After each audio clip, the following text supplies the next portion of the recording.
Old Mage Guy is now live. Streaming There we I'm go. Only Sleeping. Morning news with OMG. I did forget to change that.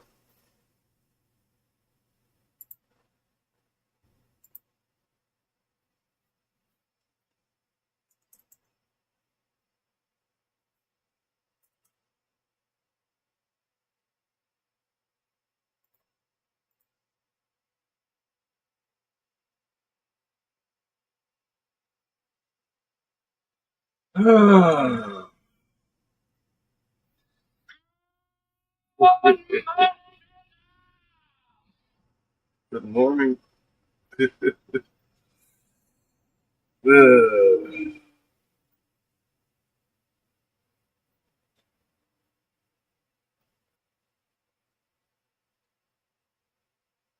So, I was right about the chick I was talking to, as I expected.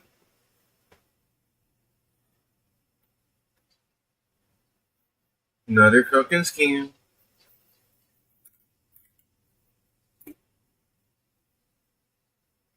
Sound check 1, 2, 3, B.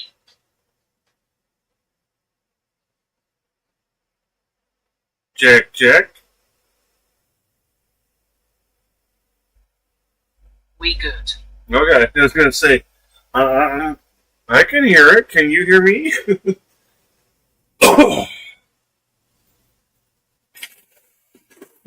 I was also testing delay. Ah. Fair enough. Play on YouTube is horrible.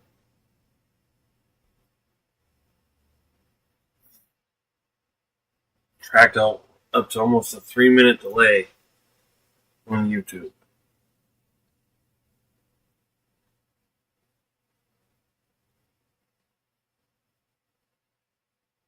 Alright, let's start this off while I go grab my coffee.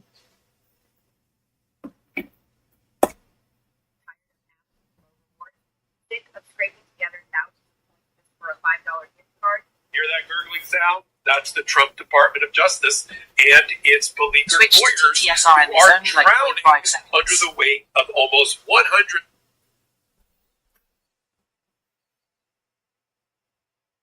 Yeah, exactly. Yeah, Restream has a lot quicker connection to Twitch than it does YouTube for some reason. Not entirely sure why.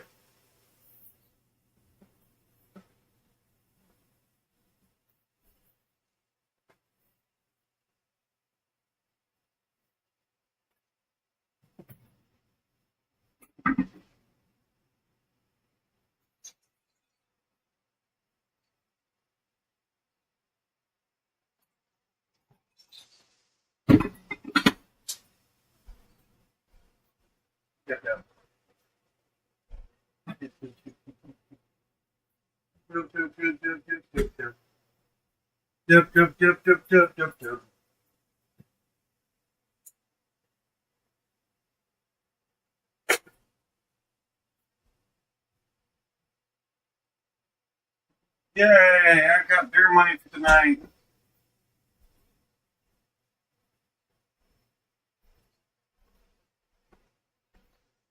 And before too long, I should have a Khaleesi showing up again.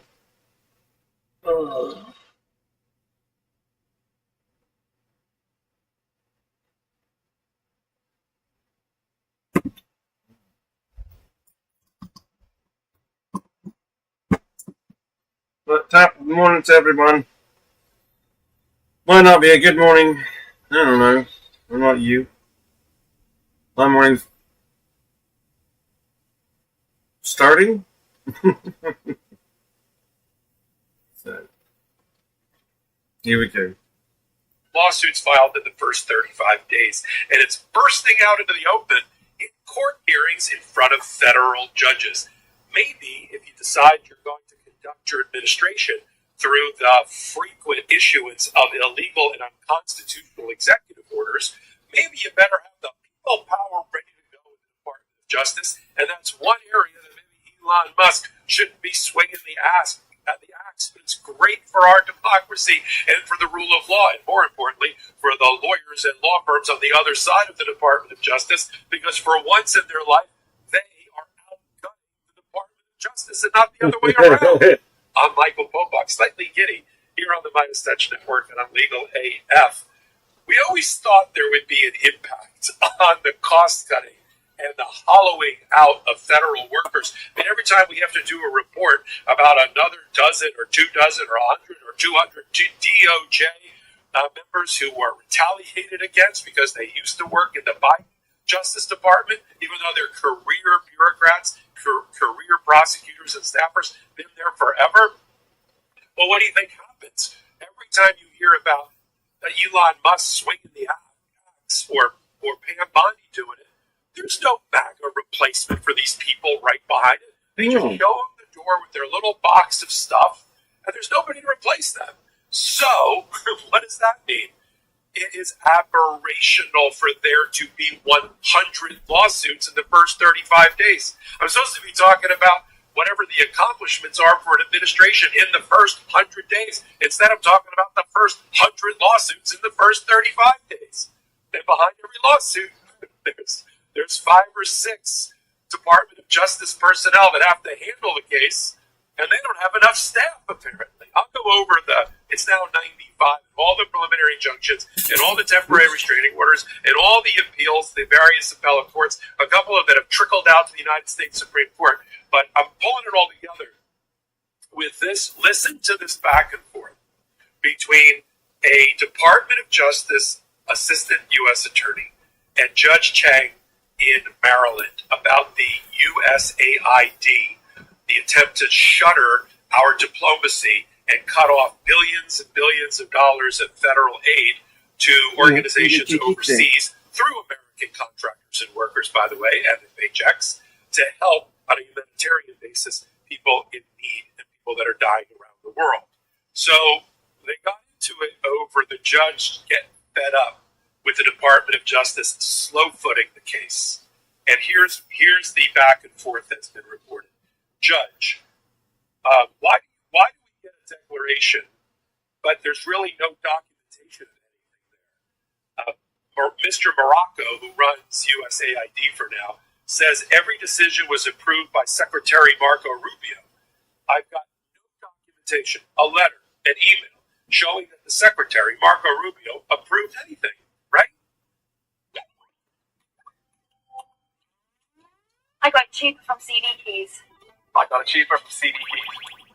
I got it cheaper from CD. So do I, but I don't do a commercial about it. Judges get a little squeamish when they're in courts, and they're supposed to be the trier of fact. There's no facts presented through evidence. The U.S. Attorney Gardner responds, I think it's important that everyone understands the context here. Since January 20th, we have received approximately 80 lawsuits. It's 95 now. And our staff at the Justice Department's Federal Programs Branch has been cut in half. Well, who?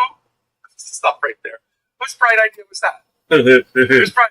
Donald Trump had no problem spending $30 million a month on his personal lawyers when he was being prosecuted all around the country and grifting and getting donations to pay them. What about the Department of Justice?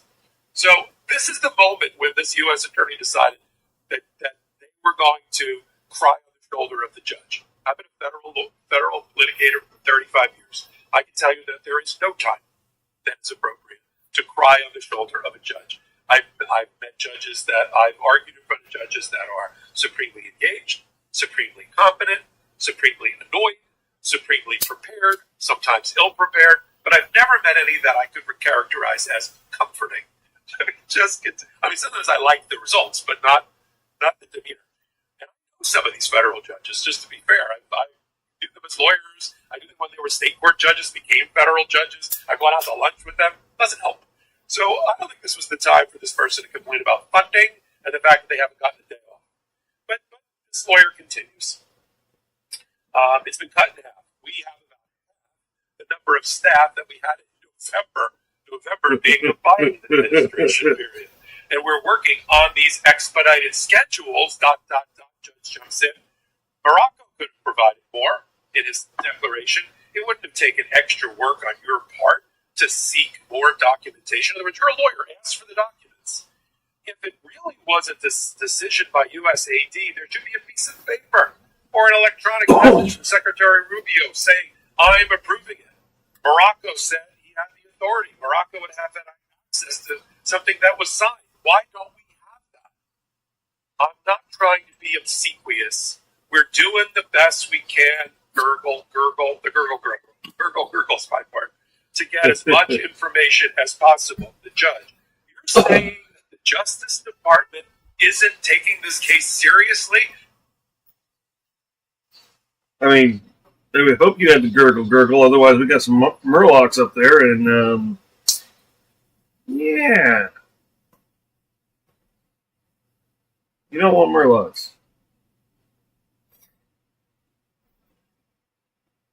Now, every hair on the I'm not standing behind the judge, but I will tell you that every hair on the back of the judge's neck is not standing up. Okay? And he's grown a few more gray hairs talking to this lawyer.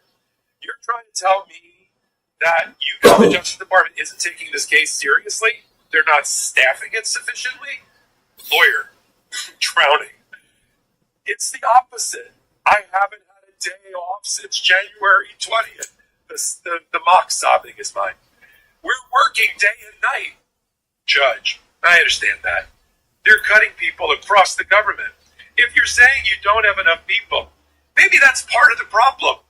I mean, if USAID can't respond to lawsuits, maybe they need more people.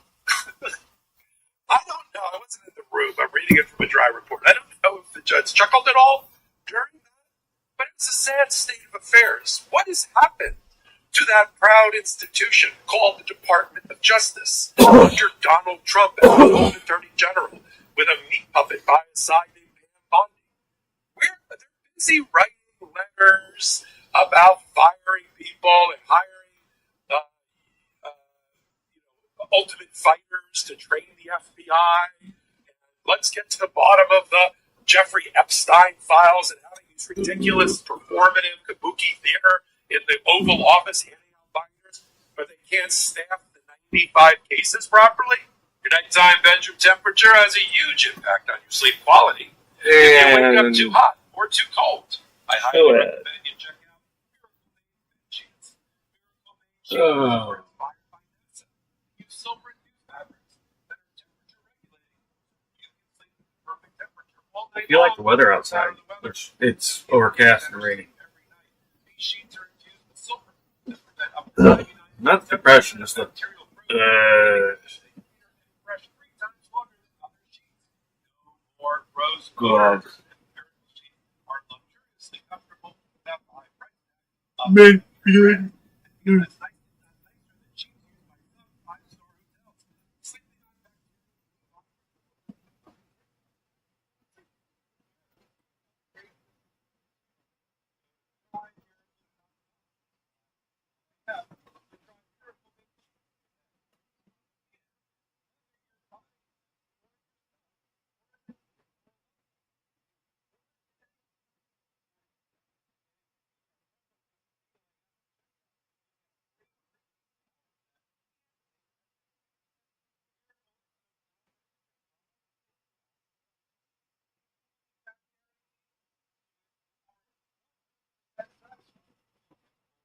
what?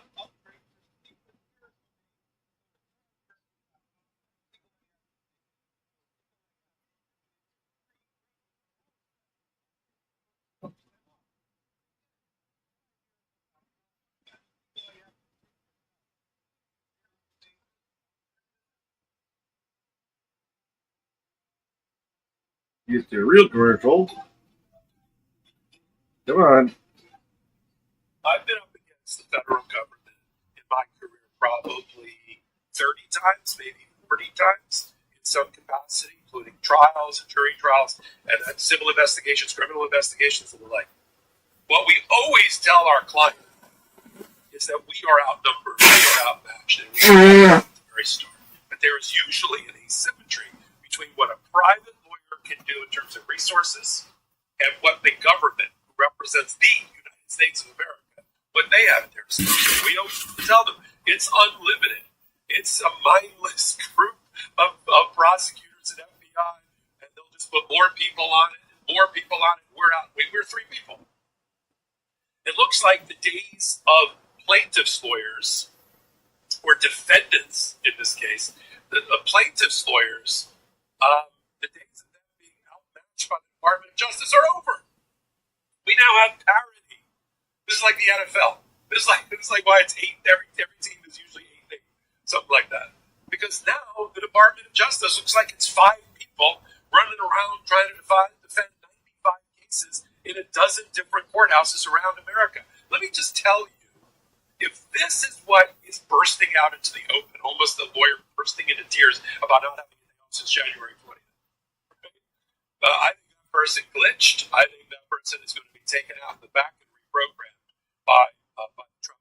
But that's for another day. Let me give you an overview of the cases before I leave this out. There are 95 cases as of this report. Let me tell you how it breaks down in general, in big numbers, big components, big puzzle pieces. 16 of the cases deal with immigration or citizenship. So far, of those 16 cases, all coming out of these executive orders, there's been 5 preliminary injunctions and 2 temporary restraining orders. Okay? Again, let's keep the timeline on the x-axis. Okay? This is 35 days in. 16 cases, immigration and citizenship. There are 26 cases about federal workers and DOJ, and you can translate that to Elon Musk cases. 26 cases resulting in 2 temporary restraining orders and 2 preliminary injunctions, and 1 order by discovery. To the independence of boards that are bipartisan, or boards that Donald Trump has done, there are 5 cases and 1 temporary restraining order. About U.S. aid coming out of the State Department to help humanitarian relief efforts around the world. There are 4 cases and 1 temporary restraining order. About the Consumer Finance Protection Board, another thing Matt wants to destroy. There are 2 cases about the Inspectors General's fire. There are 2 cases about cutting off domestic funding and impounding those funds. There are 4 cases and 2 temporary restraining orders. A little covered area about the National Institute of Health and its reimbursement policy, which goes to research, like to find cures for cancer. There are 3 cases and a temporary restraining order about that. Just to show you the disproportionate focus, warped focus of this administration, there are 9 cases involving transgender issues, transgender athletes, passport policies, gender-affirming care, transgender people in the military, and transgender prisoners. 9 cases just about their attack on the transgender community. There's 1 temporary restraining order and 1 preliminary injunction related to that. About diversity, equity, and inclusion policies, right? Getting rid of them all. Just letting white people get all the jobs, I guess is another way to put it. There are 7 cases about the FBI and the Department of Justice, mass firings, which goes to the issue I started talking with. There are 2 cases about the environment. There are 2 cases. So if you add all those big pictures up, you're coming up with the 95 cases that are out. Okay. The success rate so far in the more than 40 preliminary injunctions and temporary restraining orders is hovering above 90%. There's been a few losses here and there. There's some that I've done about the Supreme Court not on U.S. aid, wanting full briefing before a restraining order compelling $2 billion worth of payments to be made goes out. But by and large, if you told me in November the 5th or January the 20th that we file as a collective against the Trump administration rogue policies, depraved policies, American valueless policies, that we would file 95 cases and be winning 90% of them at this juncture, sign me up. It's higher than the percentage of the first administration. First administration, the winning rate was about 80%, between 80 and 90%. Now it's over 90%. Why? Because Donald Trump has gone mad. Because he's gone round the bend. Because he's demented. Because he literally doesn't know what he's doing. But let's not add extra onto this football. It's because Trump literally doesn't know what he's doing. depraved. There's no other way to watch him acting out foreign policy, domestic policy, funding policy, executive orders. What floats his boat and lights up his face every day without thinking, yeah, he's not there. There's no executive functioning in the executive branch. You know what I mean? So we would take it in a heartbeat. I'll continue to follow it. But news, meet me at camera one, as somebody once said to the Department of Justice. Trying to pry on the shoulder of federal courts because your administration's executive orders are illegal and unconstitutional, and by signing 50 or 60 executive orders, it's resulted in 100 lawsuits in 35 days. It's not the problem of the federal courts, and they don't want to hear that you aren't prepared because of your funding or because of your personnel cuts and somebody trying to hollow out your personnel, Musk. They don't want to hear about it. Right now, we're in the middle of a constitutional crisis. We are. Donald Trump's trying to shut Commercial. down the system. Hollow out your personnel, Musk. They don't want to hear about it. And the good news for the plaintiffs, the attorneys general, the public interest groups, the NGOs, the non-governmental organizations, the attorneys general. Good news for them is that they're no longer outmatched by the resources, power, and sheer volume of personnel to the Department of Justice because they're not funding it or budgeting it or assigning personnel to it at the appropriate amounts. Take advantage of it now. Continue to follow all of this. That was a big picture. Michael Popak here, Legal AF. I do my work in journalism here on the Midas Touch Network since the beginning for the last 5 years. Section of law. Also, we have a channel there, Legal AFMTN for Midas Touch Network. There, 5, 6, 7, 8 videos a day, catching you up in the intersection of law and politics at a granular level, but we make it informative and entertaining. I have Court Accountability Action with me there. Chan Wu, Dina Dahl, Karen Friedrich-Nifolo, myself. Join us at the Legal AF YouTube channel and Legal AF the podcast. We have Legal AF in all different sizes for you. All different types. Legal AF the podcast. Wednesdays and Saturdays at 8 p.m. Eastern Time. Come on, you can do that. On the YouTube channel, Midas Touch, and then on audio podcast of your choice. Regularly in the top 10 worldwide as a podcast. Amazing. On the number one Midas Touch Network. And then Opak Live. 8 p.m. It's me, right here. Intersection of law and politics. I'm unhinged occasionally, unfiltered, untethered, uncensored, all on the Midas Touch Network. So until my next reporting, I'm Michael. In collaboration with the Midas Touch Network, we just launched the Legal AF YouTube channel. Help us build this pro-democracy. Dude, cut it out.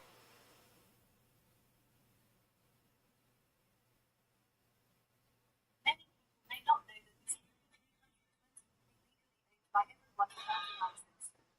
The United States is pausing military aid to Ukraine days after Donald Trump clashed with Ukrainian President Volodymyr Zelensky in the Oval Office, a White House official confirmed today.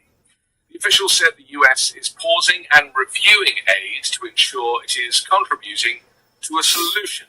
The pause will last until Trump determines the country's leaders demonstrate a good faith commitment to peace. Once again, Congress seems to have been left out of any negotiation. Of course. It's being reported that all US military equipment not currently in Ukraine would be paused, including weapons in transit, on aircraft and ships, or waiting in transit areas in Poland. They said that Trump ordered the Secretary of Defense, Pete Hegseth, to execute the pause. The reports come just hours after Trump told reporters at the White House that he had not discussed suspending military aid to Ukraine, but added that Zelensky should be more appreciative of Washington's support. Nearly 3 years into the war, Washington has committed around $100 billion in aid for Ukraine versus $300 billion. Alright, let's be fucking real here. Zelensky has been nothing but grateful. He has said and shown many times.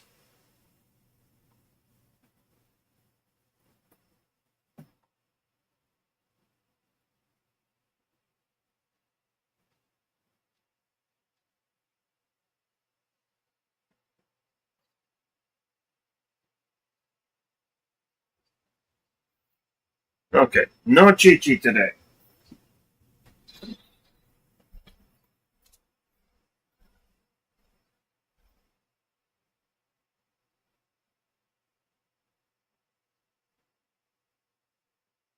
Mom ended up having to work instead of community service, so we don't have Chi today.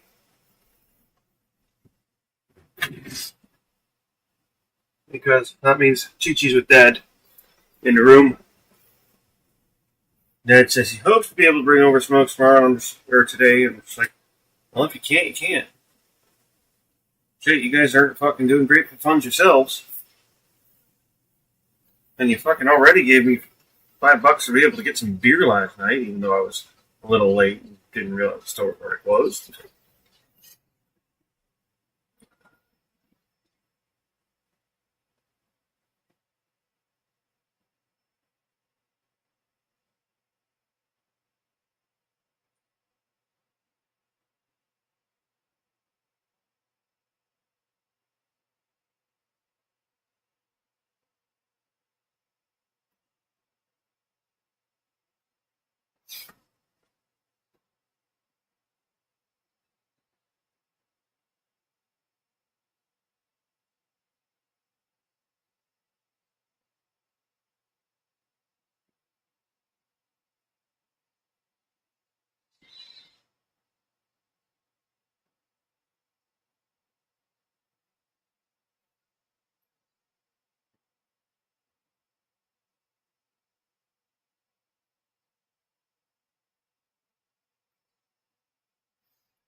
From our European allies. Trump is pivoting the support for Ukraine to support for Russia, handing Vladimir Putin the support and control that he has wanted from the beginning. Trump exposed and confirmed his collusion with the Russian president in the angry press conference last week, claiming that he and Putin had gone through hell together at the hands of the Russia investigation, which concluded that Trump... All right. Some people might not know this, but it needs to be made clear. What Putin is trying to do is bring back together the USSR. This is pre-World War shit. This would also mean a threat to Poland and Sweden. This is not good shit. Not at all.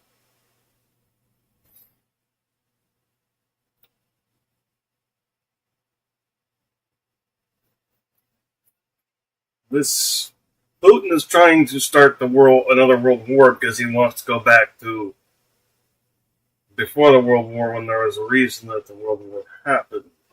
Yeah.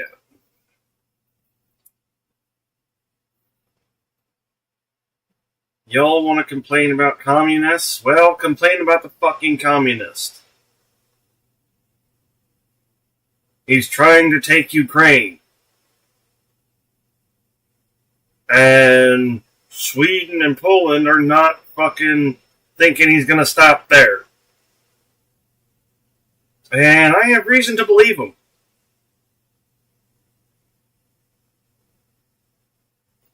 So, no, Putin is not a good guy.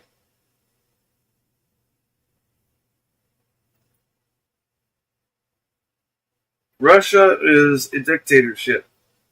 There is censorship like crazy in Russia.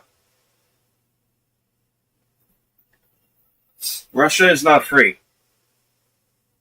Their people are not free. Their people are enslaved.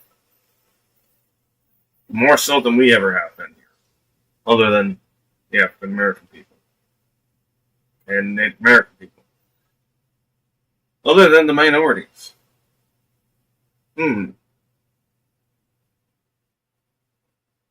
Nasty fact aside. Alright. It's effective. Obstructed justice on multiple occasions, but could not be prosecuted because guidelines issued by the Department of Justice's Office for Legal Counsel state that a sitting president cannot be indicted. Let me tell you, Putin went through a hell of a lot with me. He went through a phony witch hunt. The former FBI director, Robert Mueller, spent 2 years probing alleged collusion between the 2016 Trump campaign and and Russia, and concluded that Russia had interfered in the election with the intention of benefiting the Trump campaign. Meanwhile, European countries are rallying around Volodymyr Zelensky, trying to hatch a peace plan. Well, let me just say that you're very, very welcome here down the street. And as you heard from the cheers in the street outside, you have full backing across the United Kingdom. Good. And we stand with you in Ukraine for as long as it may take. And I hope you've heard some of that cheering in the street. That is the people of the United Kingdom coming out to demonstrate how much they support you, how much they support Ukraine. There are clearly a number of options on the table, British Prime Minister Sir Keir Starmer's spokesman said. France, Britain and potentially other European countries have offered to send troops to Ukraine in the event of a ceasefire, something Moscow has already rejected, but say they would want support from the US or a backstop. Zelensky says a ceasefire must carry explicit security guarantees from the West to ensure that Russia, which holds about 20% of its land, does not attack again. Trump has refused to give any such guarantees. On Sunday night, Elon Musk wrote on X, "I agree," when a conservative political commentator suggested the US leave the European nations and NATO. Russia has not concealed its delight, praising Trump for changing US policy and denouncing Zelensky. When asked, Trump denied ever calling Zelensky a dictator despite it being on video. He has in turn refused to call Vladimir Putin a dictator, purposefully avoiding the question. Meanwhile, the US will press ahead with steep tariffs on Canada and Mexico from tomorrow, Trump has said, setting the stage for a trade war with his country's two largest economic partners. Hours before his administration was due to hit America's closest neighbors with these sweeping import duties, Trump claimed there was no room left for a deal to avoid their imposition. The announcement led to a sharp sell-off on Wall Street. All Mexican exports to the US are set to face a levy of 25% under the plans. Most Canadian exports will face a 25% tariff, with energy products facing a 10% duty. The 10% levy on China introduced last month will be doubled to 20%, according to an executive order released by the White House. Tariffs are a very powerful weapon, Trump told reporters at a news conference, but offered no data to back that up. Wall Street fell sharply after Trump's remarks, with the S&P 500 down 1.7%, the Dow Jones Industrial Average down 1.5%, and the tech-heavy Nasdaq dropping over 2.6% as Trump announced the tariff during his chaotic speech. We've cleaned up our diets, removed the harsh chemicals from our homes, so why are we still relying on outdated remedies for our health? Yeah. Let me tell you about the highest quality CBD from CB Distillery. They offer natural, plant-based solutions for sleep, stress, and even post-workout pain that actually work. Get this, 90% of people... So those who called for craziness and And if you're battling daily stress or trying to eat... stir up with everything, After exercise, CB Distillery has solutions for that too. Once you try it, you'll wonder... you liking what you did yet? Without it. With over 2 million satisfied customers and a 100% money-back guarantee... Does it feel good? Everything that you're having to deal Right with? now, you can save 20% with promo code 5... Skyrocketing in price it is. Because the CDC's been knocked out of play. So we don't have doctors and scientists researching the freaking cure for the bird flu, which is screwing all your eggs. Always got to be on, always live. It's overwhelming. So stream smarter. Upload your video to Restream. We'll stream it live whenever and wherever you want. MaximumDistillery.com. Not available in Idaho, Iowa, and South Dakota. The tariffs will affect $900 billion in annual imports from Canada and Mexico, paid for by the American consumer with higher prices. Trump has reluctantly conceded in recent weeks that higher tariffs could lead to higher prices in the US, but suggested the impact would be worth the cost. He has brushed off calls to tread carefully, escalating threats to go further. Trump also pledged to impose tariffs on overseas agricultural goods within weeks. He claimed his administration would introduce tariffs on farm products from the 2nd of April. Meanwhile, a top spokesperson for the Department of Health and Human Services has abruptly resigned from the department just 2 weeks after starting the job, as the country grapples with an escalating measles outbreak. Tom Corey, who served as Assistant Secretary of Public Affairs at HHS, said today that he resigned on Friday, effective immediately. I want to announce to my friends and colleagues that last Friday I announced my resignation effective immediately. Corey, who previously served in a similar role to the first Trump administration, wrote on LinkedIn, "To my colleagues at HHS, I wish you the best and great success." Corey, who was sworn in just 2 weeks ago, did not provide a reason for his departure, and HHS did not respond to a request for comment. But it was reported that Corey had been clashing with the HHS secretary and prominent anti-vax conspiracist Robert F. Kennedy Jr., along with his close aides, regarding the management of the health department amid the escalating measles outbreak. Corey had become increasingly uneasy with Kennedy's muted response to the intensifying outbreak of measles in Texas, where more than 140 people have become infected since January. The outbreak has also resulted in the death of an unvaccinated child, marking the first fatality from the highly contagious disease in the US since 2015. Corey's resignation comes as last week, during Trump's first official cabinet meeting, a reporter asked Kennedy about the Texas outbreak, to which he responded that it was... Okay. So, I know Trump said he was going to make a lot of firsts. Is this the first any of you was thinking of?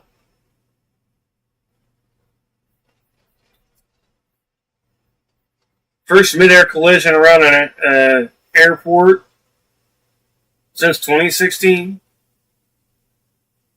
First death to measles since 2015. Do we all see the pattern yet? Please tell me you people see the fucking links in the pattern here.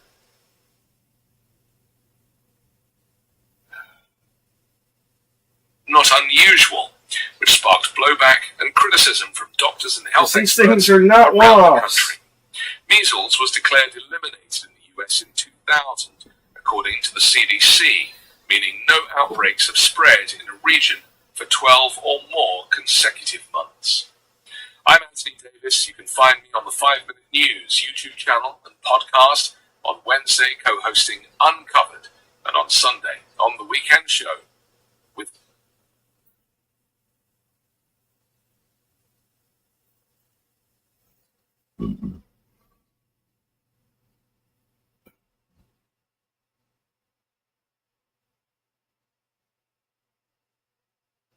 To say that Donald Trump is the devil is an insult to the devil.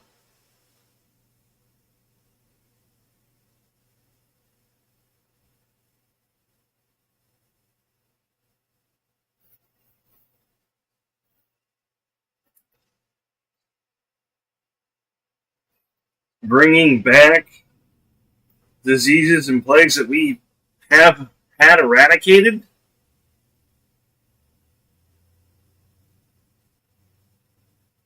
Because you don't want to have a CDC because you don't want to fund it? Because you don't want to have vaccines out because you don't like it? Motherfucker. Those things are there for a reason.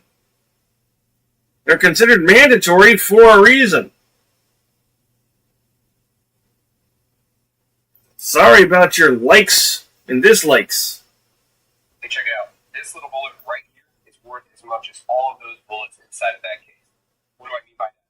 Well, most people who conceal carry don't train with their guns all that much. That means they're probably not going to be accurate if they ever have to use. Donald Trump returned from vacationing at Mar-a-Lago to Washington, D.C. yesterday, where he instantly crashed the markets in the United States of America after announcing that he would indeed be instituting the tariffs against our allies, or should I say now our former allies, Canada and Mexico. That led our stock market to take a nosedive during a press conference that Donald Trump held in the White House, and it also led to Canada implementing retaliatory tariffs, which was announced by Prime Minister Trudeau. Also, a number of premiers in Canada, like the Premier of Ontario, Doug Ford, announced that he would be inflicting pain on the United States. Doug Ford said he would be cutting off all electricity provided by Canada to the United States, and he also said that he would be inflicting anything and everything to harm the United States economically because the United States is coming after Canada. Here's Doug Ford during an appearance, for example, he's the Premier of Ontario, saying, "I'm going after absolutely everything." Here, play this clip. Largest purchaser of alcohol in the world. We buy over 3,600 products from 35 states. I talked to the governor of Kentucky and Mitch McConnell. Don't touch our bourbon. I'm going after absolutely everything. And I don't want to. We keep the lights on. 1.5 million homes in manufacturing in New York, in Michigan, and in Minnesota. If he wants to destroy our economy and our families, I will shut down the electricity going down to the U.S. And I'm telling you, we will do it. It's unfortunate. I would rather ship you more electricity, ship you more critical minerals. I want to ship you more energy, more potash to keep your farmers going, and uranium that you use for your nuclear power. It comes through from Saskatchewan over to Ontario, and it's going to be a massive, massive problem. Yesterday, we also learned that the Atlanta Federal... I've been warning people for a while. Don't poke Canada. Don't poke Canada. Don't poke the psycho. You're not going to like it when he fights back. Well, you poked the psycho one too many times. He's giving you a warning. I would suggest you listen. Reserve, as part of their GDP quarter one tracker, now estimates that there will be about a negative 2.8% GDP contraction. Just heads up, they don't typically give warnings. They're trying to be nice. First quarter, there was expectations that GDP growth, had Donald Trump done absolutely nothing under former President Biden's economy, should have been about 4% GDP growth in the first quarter. Now, negative 2.8%. In other words, we are heading into recession, Great Recession, and potentially depression territory.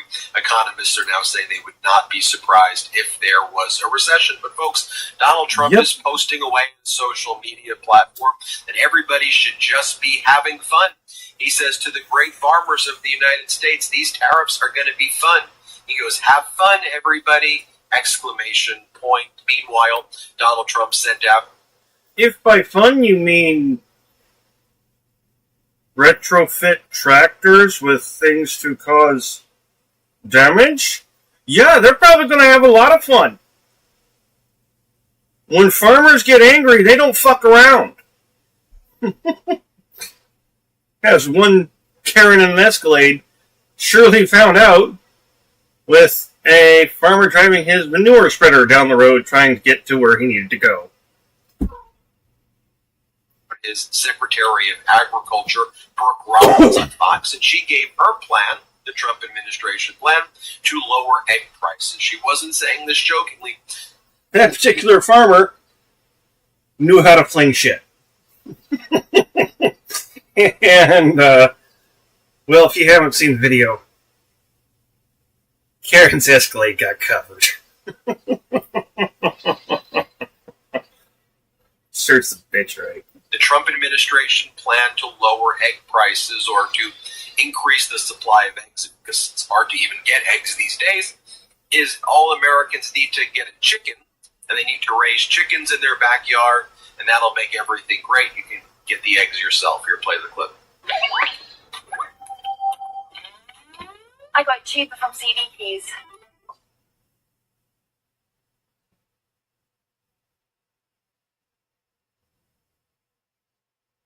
I think the silver lining in all of this is how do we, in our backyards, we've got chickens too in our backyard, how do we solve for something like this? And people are sort of looking around thinking, wow, well, maybe I could get a chicken in my backyard. And it's awesome. I agree. Yeah, I think everyone who isn't a farmer right now wants to. If you haven't worked with chickens,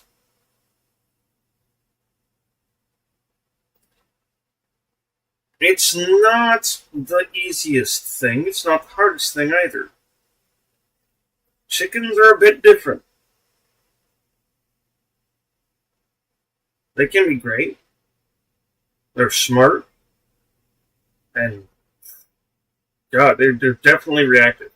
Both in fear and in positivity. Chickens have quite the character at times. But they need a good amount of space. They are also fairly dirty animals as far as excrement. I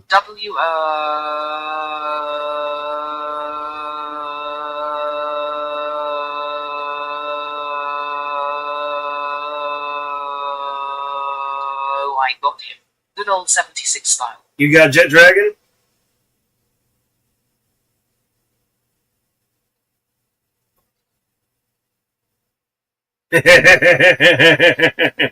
Oh, that broke the TTS.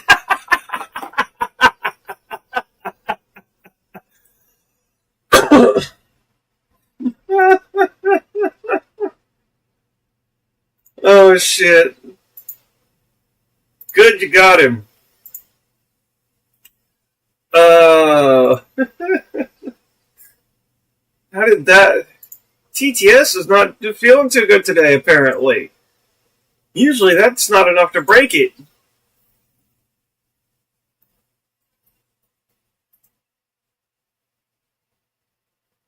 TTS is not feeling its Wheaties.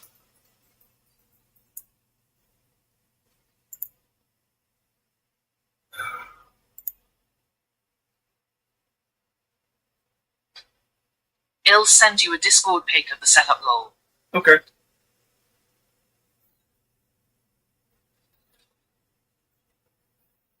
Congrats.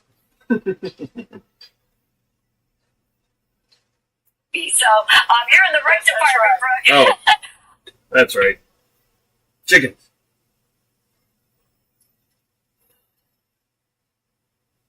If you were to try to do chickens indoors, one, it's a mess. It's smelly. Yeah.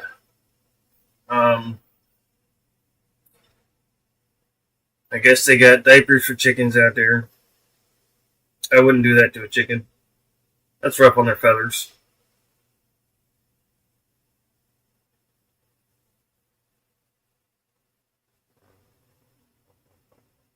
Let's see. Yeah, you need about 25 feet to try to do a completely indoor chicken run and coop. Even then, I don't know. That's still a little low on space.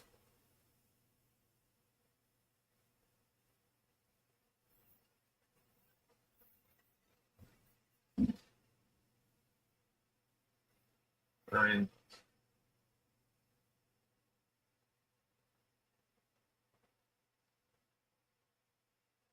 it's doable, but that space that you got them in is going to have to be cleaned fucking every few months.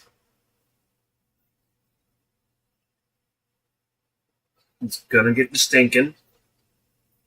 You can't let it get to stinking too much because it's not good for birds. Yeah. Raising chickens is not as simple as it seems. Not to mention you gotta check and watch their diets. Make sure you're getting healthy eggs.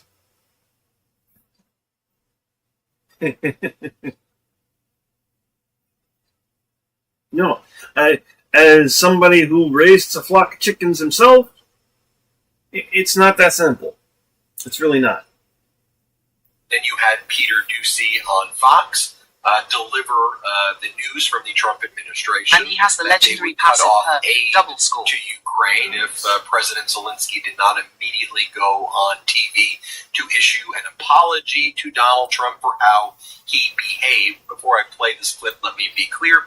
There was nothing wrong about the way President Zelensky, a wartime hero, a wartime president, someone whose land, whose country was invaded by Putin, there was nothing wrong at all about the way Zelensky behaved. The way Donald Trump, J.D. Vance, and the Trump authoritarian regime behaved is absolutely despicable and brought a great deal of shame to the United States of America. Here's what Peter Doocy had to say. Let's play it. I've been told by a senior official here that nothing's going to happen with this minerals deal until Zelensky goes in front of cameras and makes an explicit public apology for the way that he behaved himself behaved in the Oval Office with that meeting. Then this from Trump's disastrous press conference yesterday at the White House. Here you can see Fox displaying a ticker called Dow Watch, showing the markets crashing as Donald Trump's talking about tariffs. Let's play. The United States has been taken advantage of for 40 years. The United States has been a laughingstock for years and years. That's why this gentleman is built in Taiwan instead of building here. It would have been better if he built here if we had a president that knew what they were doing. And we had a lot of them very bad on trade. Here was Donald Trump talking about the 25% tariffs on Canada and Mexico. Donald Trump, you wouldn't have a clue about international trade, period. You could be in the middle of the ocean and wouldn't have a fucking clue. Even with all the fucking data in hand, you wouldn't have a fucking clue. Oh, let's play it as well. But so we're going April 2nd. But very importantly, tomorrow tariffs 25% on Canada and 25% on Mexico, and that'll start. So they're going to have a tariff. So what they have to do is build their car plants, frankly, and other things in the United States, in which case they have no tariffs. In other words, as Carl Quintanilla points out, over the past 2 weeks, here's what's went down. We had the biggest drop in retail sales in nearly 2 years, the biggest drop in personal spending since February 2021. Jobless claims are... Now, I'm going to make something rather clear here. Putting tariffs on other countries is not going to force other countries and businesses to put companies here and build it here. Because if they do that, they're still facing the same tariffs. Nothing changes. You still have to have all the stuff imported that still costs money and still gets tariffed. That's not going to encourage businesses to come back to America. I'm sorry. That's going to just encourage business to stay out of America, period. When people saying that this is isolationist shit, they're not joking. This is 100% trying to close America off, make it separate from everything else.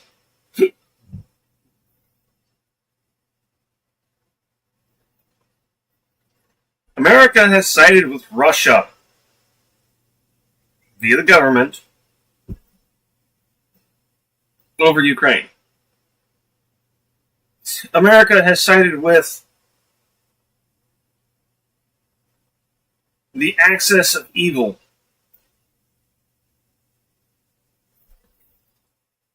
Known from the World War.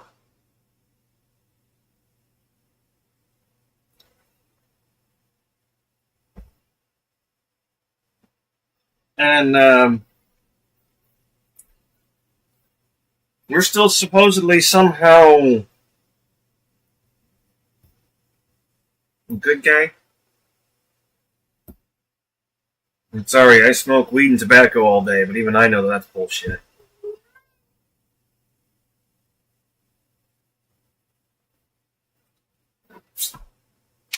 This is not the moment you should be having no, you really should maybe be having the are we the baddies moment right now.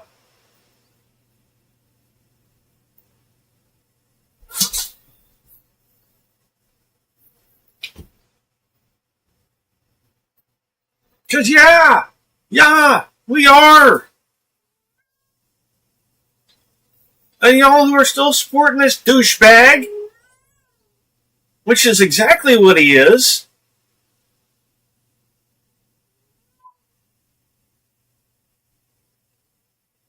are supporting it. You're part of it.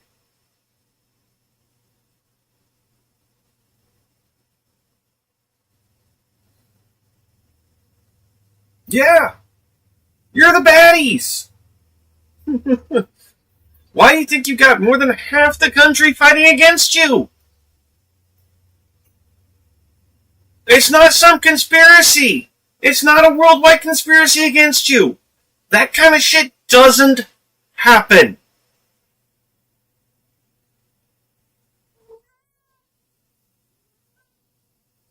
There is no way to get that many people on the same page about a lie.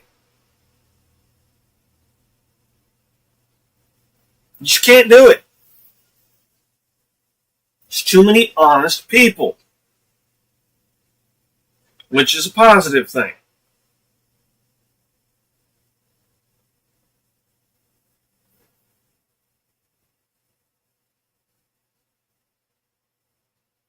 So no, it's not a worldwide conspiracy against you. You're in a conspiracy against the wide world.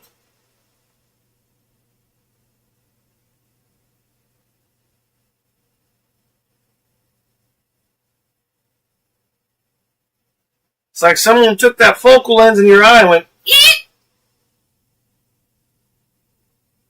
You view the world way the fuck kind of backwards. And I'm just sitting here going, I know people like all y'all.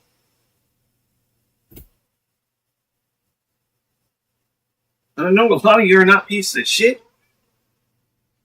I know a lot of you are not degenerates. I'll be damned if you ain't acting like it right now. I mean, god damn.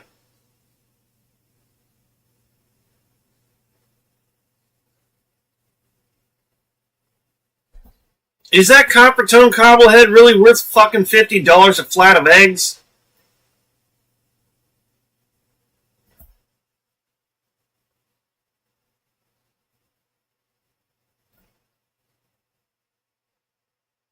Is it going to be worth fucking $10 to $15 for a gallon of milk?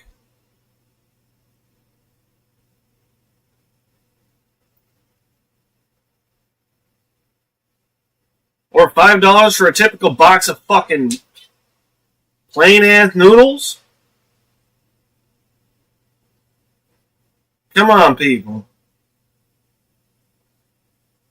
Y'all are better than this shit. Y'all are better up here than this shit. I know a lot of people over here say y'all stupid. Really, they're calling you out for being, as in acting stupid.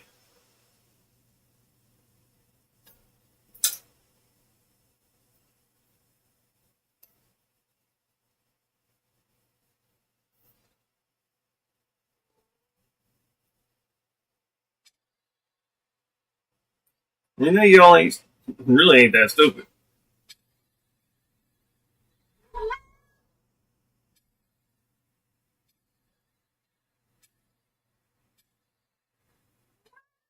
What did you get access to?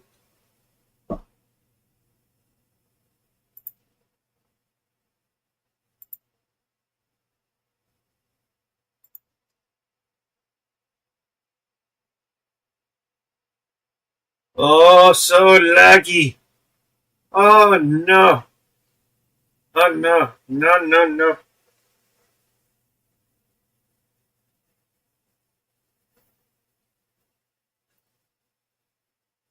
Somehow he's out. No. I walked away from that shit.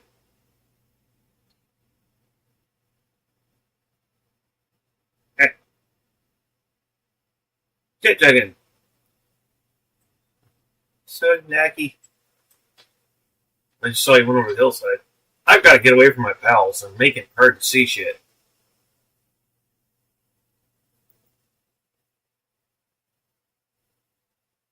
There he is.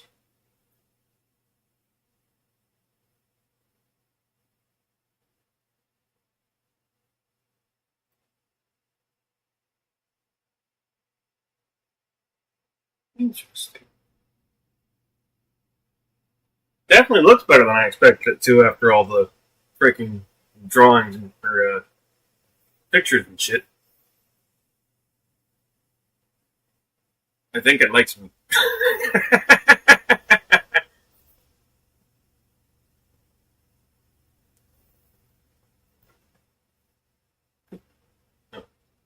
It's hiding behind my head. Definitely sucks to fight. I don't doubt that.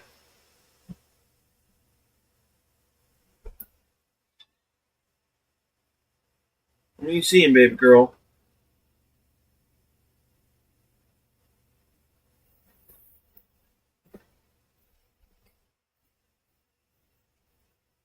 What? Ah! I see.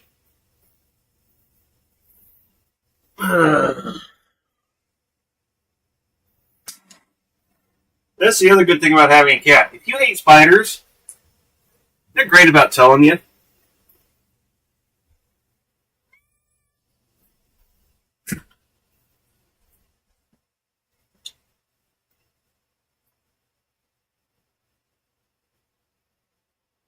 And she's like, where'd it go?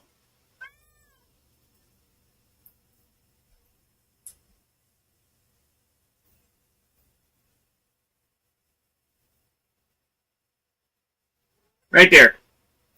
Right there. Right here. Dublin. Right here.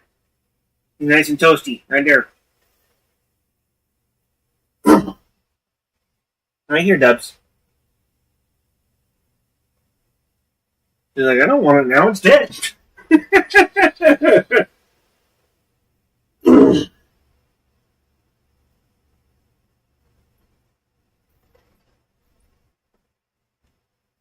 So I'm just now getting the spiders moving in. Which honestly isn't too bad because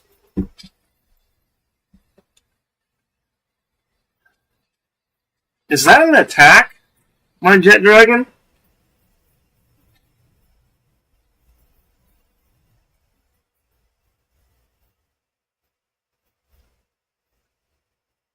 Oh yeah, I'm just now getting spiders moving in. Yeah, that's my mount attack. Okay.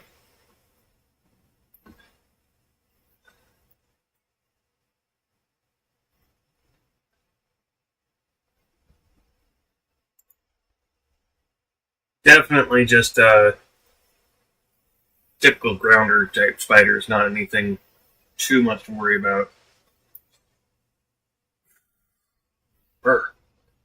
But yeah, I don't fuck around unless I know exactly what type of spider it is, and I'm okay with it. There are a few jumping spiders, daddy long legs, and no, I really don't like house spiders. The other one is a Well, there's a bunch of wood that no one needs, lol.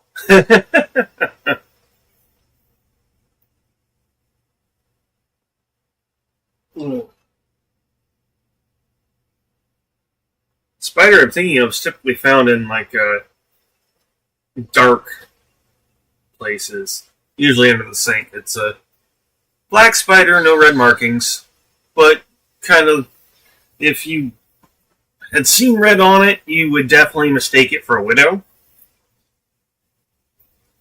But they're actually very docile. They're not aggressive. To some extent, they'll chill. I've had a few that would just chill. And I don't care for house spiders. For some reason, if they have the more spindly legs, it's not as much of an issue. Don't know why. But if they're a little bit more beefy in legs, especially starts to get a little bit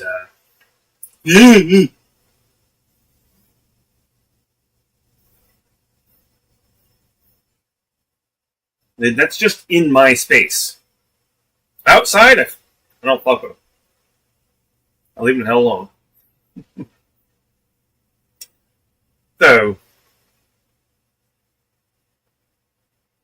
if I had a way to get the jar lid off, having a jar full of spiders would be great for chickens. The brothers are next. Alright, let's get back to our newscast. Incredibly high, exceeding expectations. And what's Donald Trump saying? We should spend less time worrying about Putin, is what Donald Trump posts. Spend less time worrying about Putin. Everyone, I mean, that's literally the types of things he's posting all the time while attacking President Zelensky. As part of these tariffs against Canada and Mexico, the automotive industry is reporting that we could all expect somewhere between a $6,000 to $12,000 price increase on buying automobiles right now. By the way, Russia loves everything that's going on. The Russian TV propaganda, state regime media, and Vladimir Putin's personal propagandist, a guy named Dmitry Peskov, is basically saying, look, Russia is totally in line with the U.S. The Russian foreign policy is indistinguishable from the U.S. And take a look, everybody, the U.S. has stopped all military aid to Ukraine. While Russian state regime media was blasting that out, American state regime media, Fox, was simpatico, doing the exact same stuff. Basically, here you had J.D. Vance on the Hannity propaganda show last night saying that America's working hard with the Russians. Here, play this clip. I think that if he called and had a serious proposal for how he was going to engage in the process, look, there are details that really matter that we're already working on with the Russians. We've already talked to some of our allies. He needs to engage seriously on the details. I think once that happens, then absolutely we want to talk. You convince Putin and the Russians are willing to meet them, I don't want to say the word halfway, they're willing to do their part to achieve a negotiated settlement. Am I convinced? No. But do I think that there's a real pathway? You've got to trust but verify. You've got to engage in negotiation. You've got to see what steps people are willing to take. This is another Caroline Levitt, Donald Trump's Dmitry Peskov, Donald Trump's chief propagandist, went on Hannity and she said, okay, the reason that the economy's crashing, all of this you don't understand. Trump's so smart. This is all just part of his art of the deal. This is how he does deals, everybody. Here, this is what she says. Here, play this clip. Robitussin for your cough, Advil for your aches, or Theraflu for... When even YouTube doesn't want to play the clip. Good news. This is major news. I know everyone wants to talk about tariffs, bad. No, why don't people understand the president is a never-ending negotiator? He's a never-ending negotiator. It's the art of the deal. But also, the president has proven, as he did in his first terms, that tariffs can bring good-paying jobs back here to the United States of America. They protect critical industries here at home.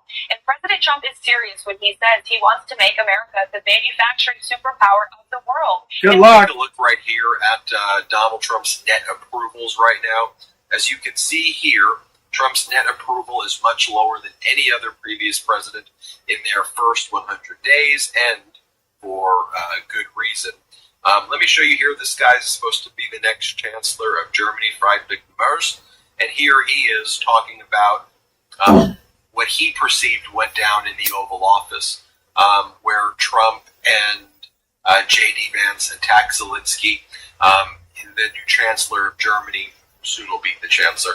He was talking about how it seemed to be an intentional and deliberate ambush against Zelensky. And I agree with that here. Play this clip. In my estimation, not a spontaneous reaction to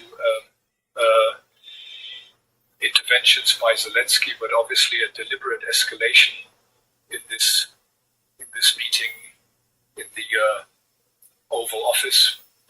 Usually these press events last only a few minutes. On Friday, that was different, and yes, I must say I was somewhat astonished, also by the mutual tone of interaction. That was not helpful for the matter. I advocate that we prepare ourselves to do much, much more for our own security in the coming years and decades. I am also advocating that we do everything to keep the Americans in Europe. I believe that the Americans have their own interest in, or should have, staying in Europe and maintaining a transatlantic partnership with Europe. But I do not have a complete picture and I do not have a final judgment. By the way, just taking a look at what Donald Trump was doing over this weekend, more photos are emerging from what was going on in Mar-a-Lago. Just some weird photos. You had this photo at Mar-a-Lago of guests posing with Eric and Lara Trump, and the guests were like grabbing each other's crotches. Also at Mar-a-Lago, while Europe was holding an emergency meeting, and Canada was there as well, Turkey was there as well, about how to defend Ukraine from Russia's unlawful invasion and how to create a new security alliance because of America forfeiting its place in the world. Here's what we're seeing, what was going on in Mar-a-Lago. Looks like Trump was holding somehow a dog charity beauty bathing suit pageant thing. I don't even know what the hell is going on here. Other news to report quickly as well. The prices of lumber, futures lumber market, is now going really high, surging, making it very difficult for homes to be built or bought at this point. Yep. Let me just share this with you. This is from Charlie Angel. Yeah, that's kind of intentional.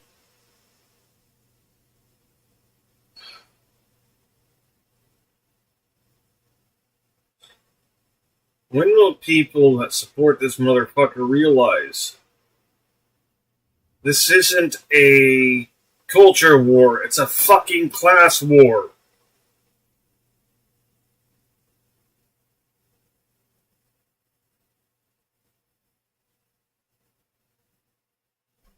And you're on the wrong damn side.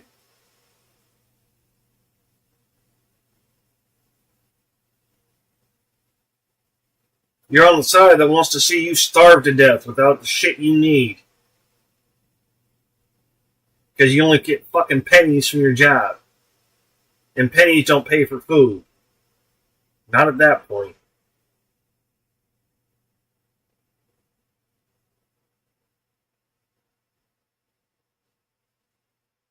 For those of you who bitched about not wanting communism, you're sure fucking floating right to it, motherfuckers.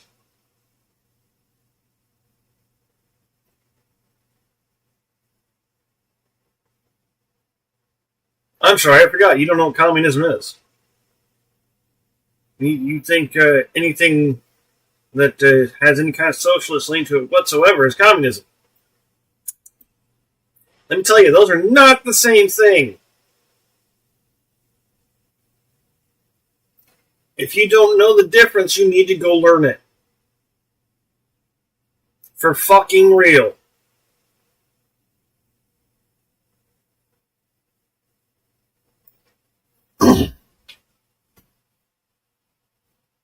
If you're supporting Russia and Putin, you're supporting communism.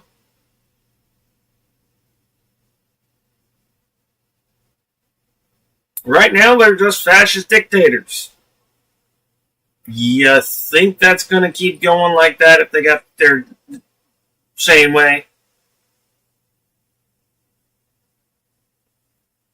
Hate to be the bearer of bad news. But... excuse me, sorry. It's not going to stay that way. The thing about, especially Trump's ringing people here, as you may have been seeing already even, they eventually start to eat each other, figuratively speaking. They're going to start throwing each other under the bus like crazy.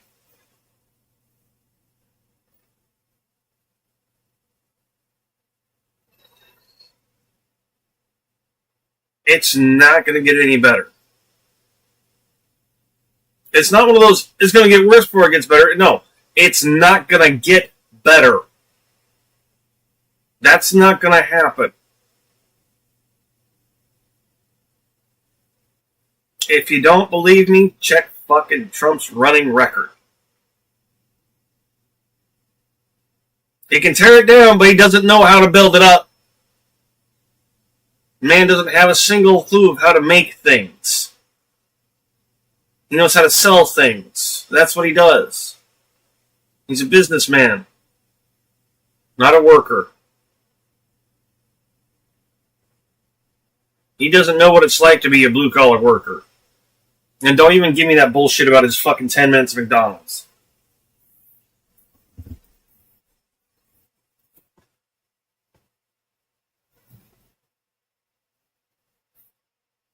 A fucking closed-ass McDonald's. Using his own people. Fries that were already made.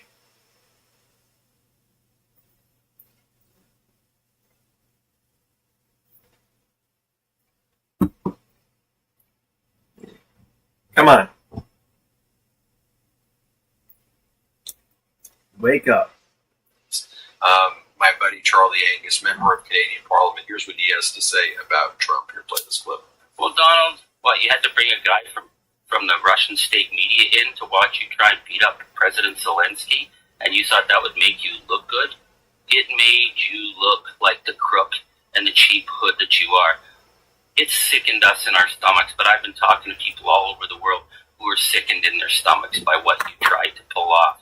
Zelensky is a man that you will never be in a million years. He's a genuine hero. So, Donald, where are you going to go with this?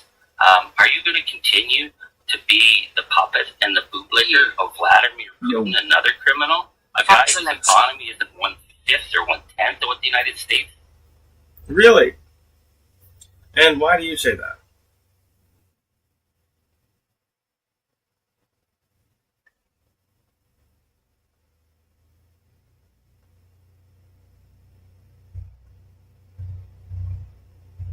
What's your input and opinion?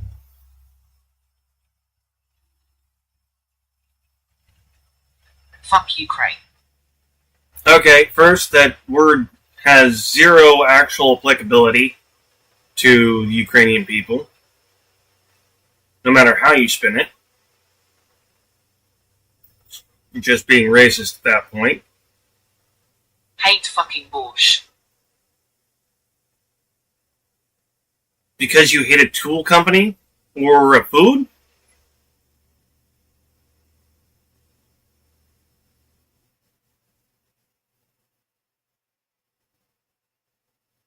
Or is this a place that actually exists over there? Give me some info here, man. Why do you hate him? Soup with shit. Okay, yeah. That is what I thought you were saying. Okay. Borscht came around before Ukraine was actually a thing, so I don't see why you're blaming it on Ukraine.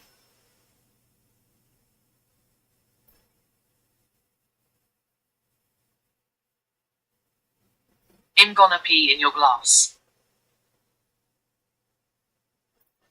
I'd like to see you try.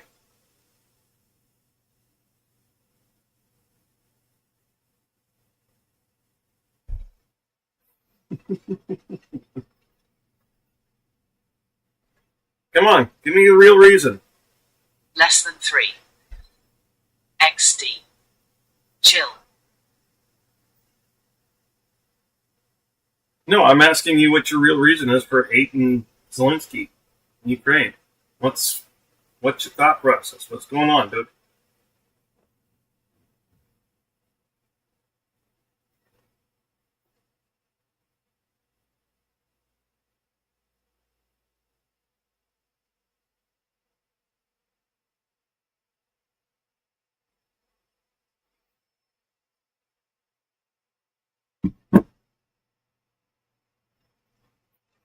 I mean, are you Russian and have worry of taking harm from Ukrainian forces? What? No, I'm not saying that as in mocking, because shit, even the average Russian person has a reason to have a little bit of fear about that. Those of you who are Russian people don't exactly have a whole lot to say about what the government does. I'm well aware.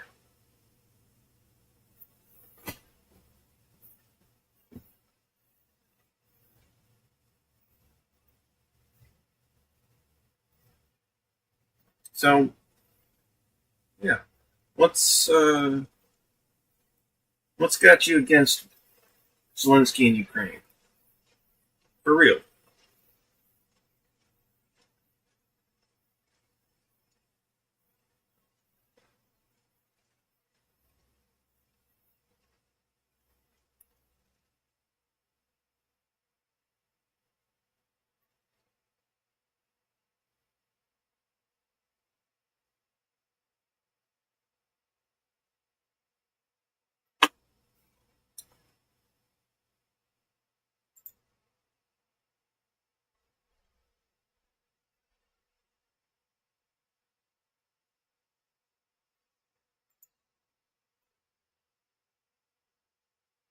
Ooh.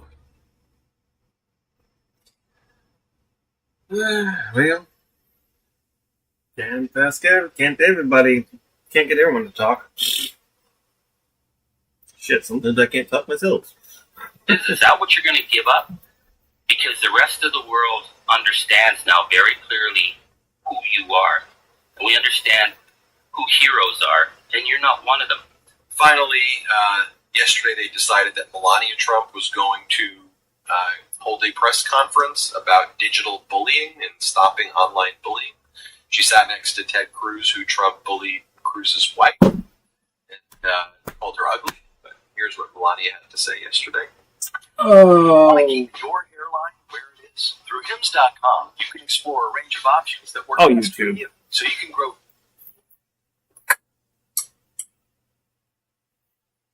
Thank you so much, Senator Cruz. I think that should be all. It's not very loud. Good afternoon. I'm here with you today with a common goal: to protect our youth from online harm. But folks, with all of this going wrong, what is Fox doing? Fox is trying to blame this on former President Biden. Here's what they said. Last one. What's left of the Biden economy is slumping so bad. It's just slumping. This is the legacy of the Biden economy. Will we hear? I want you to tell me, Caroline Levitt. I want you to say, Larry, we're going to have lots of talk about tax cuts and deregulation and energy production and economic growth in the State of the Union message tomorrow. Upbeat, I used to call it growthier, Caroline. We're going to have a growthier.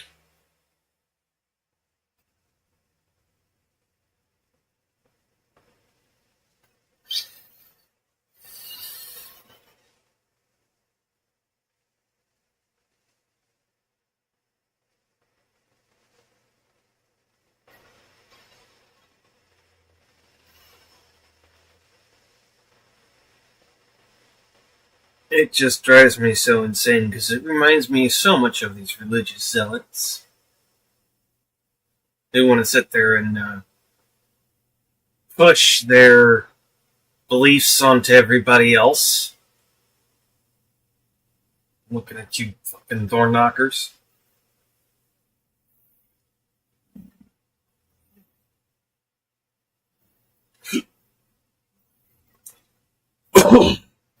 Looking at you fake Christians out there who want to call yourselves Christian but not actually follow Jesus' teachings and the shit you do and shit you ask for.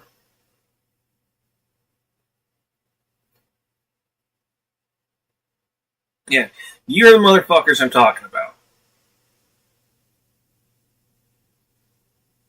Some of you who knock on doors aren't so bad. But come on, you're still being pushy. Let's be real.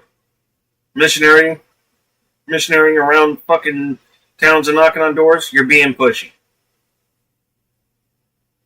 Notice that shit. That's part of the reason why halftime y'all, well, probably not halftime, but y'all get answered in the door answer to you in ways you don't really care for. Yeah, because we don't care for you knocking on our damn door trying to push your religion. Keep it to yourselves.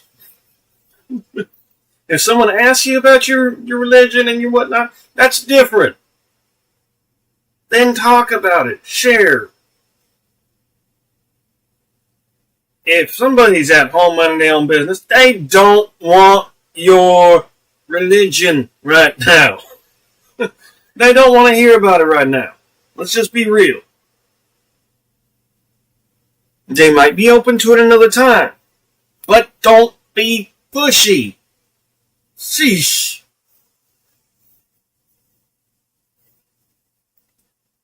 Speech tomorrow to keep those animal spirits going. Tell me it's all true.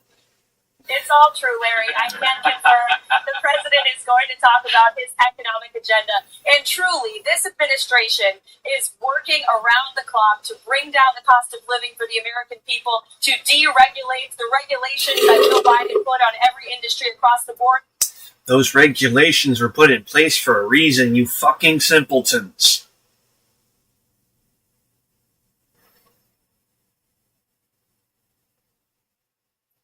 This is not a word I typically use.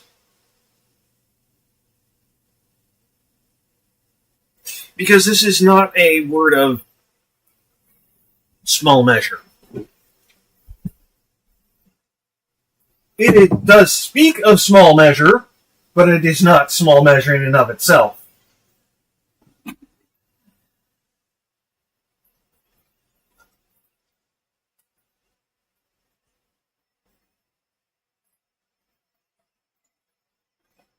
The reason why I had the Squidward's "What are you simpletons doing?" redeem is because I know how to take some self-deprecating humor. That's normal for me.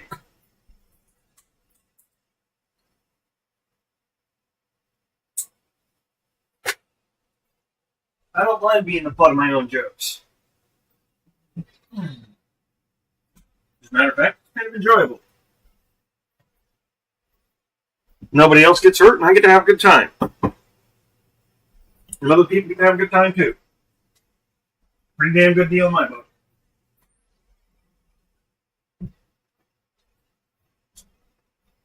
Yeah. Because I'm not going down to the office for a while. I'm not getting that beer until closer to evening.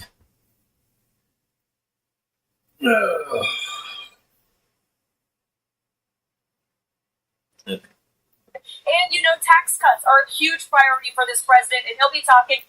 Yes, tax cuts for everyone who's not middle or lower class.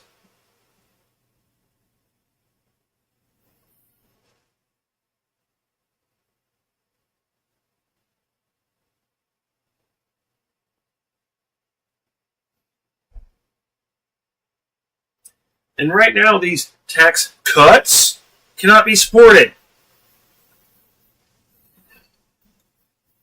Some people really are not doing their fact checking. Period. Or they're cross-referencing to the same fucking news agency's parent company.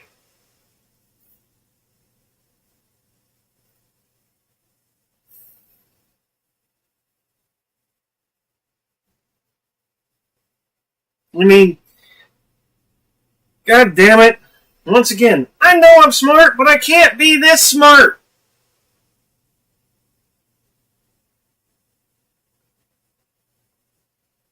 There is no fucking way I'm on the extreme end of the fucking spectrum.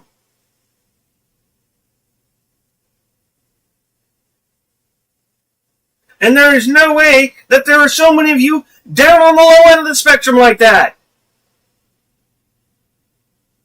What are you doing? Other than making me look like a fucking genius, which please stop it! Directly to Congress about that tomorrow night. All right, great stuff. You really tried. Carolina, there you have it. Maybe Donald Trump could just go back to Mar-a-Lago or go back to wherever. It is so shameful what Trump and his administration is doing to our country.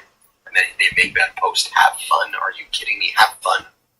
Sick people. Hit subscribe. Let's get to 5 million subscribers. Thanks for watching.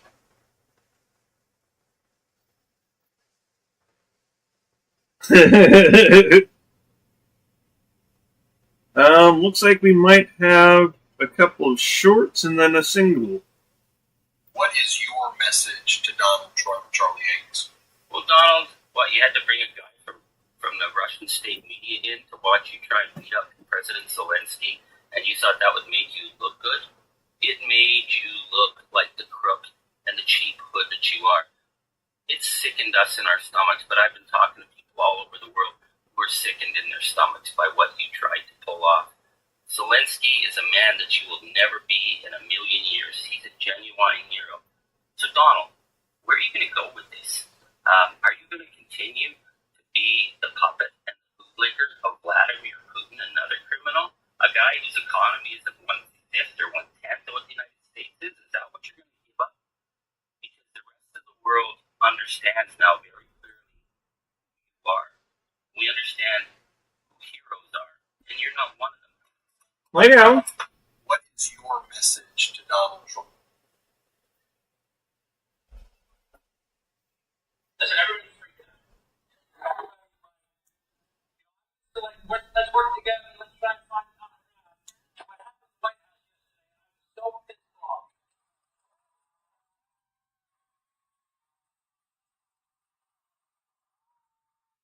Talking about the attack on Zelensky and a Republican district town hall meeting.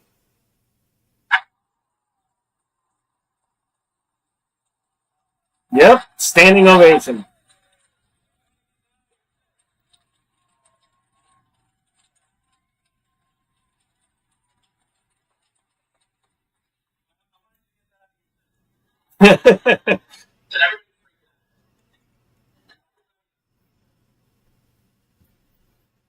So, hope is not lost, but we still got work to do. It's not over yet.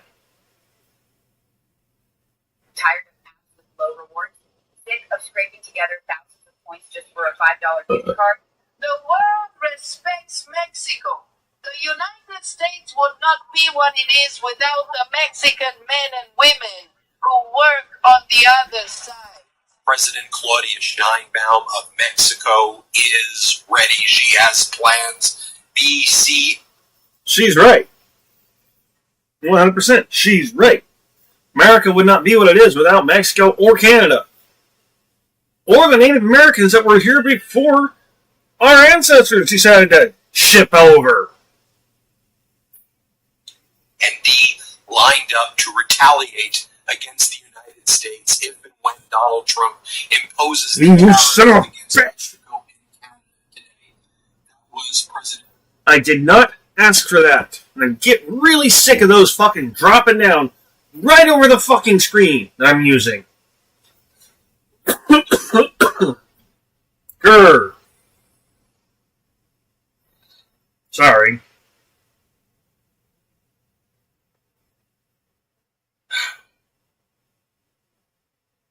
That frustrated me so much, I forgot what I was going to fucking say. Sheinbaum speaking recently at a big event. Now I fucking remember. And the African American folks that our ancestors treated like shit. We have them to thank too.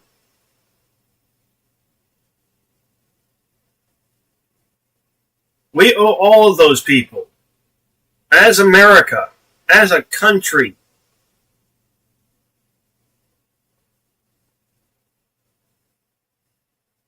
So to say that any of these people are non-American or less, if you agree with that, you can go fuck yourself.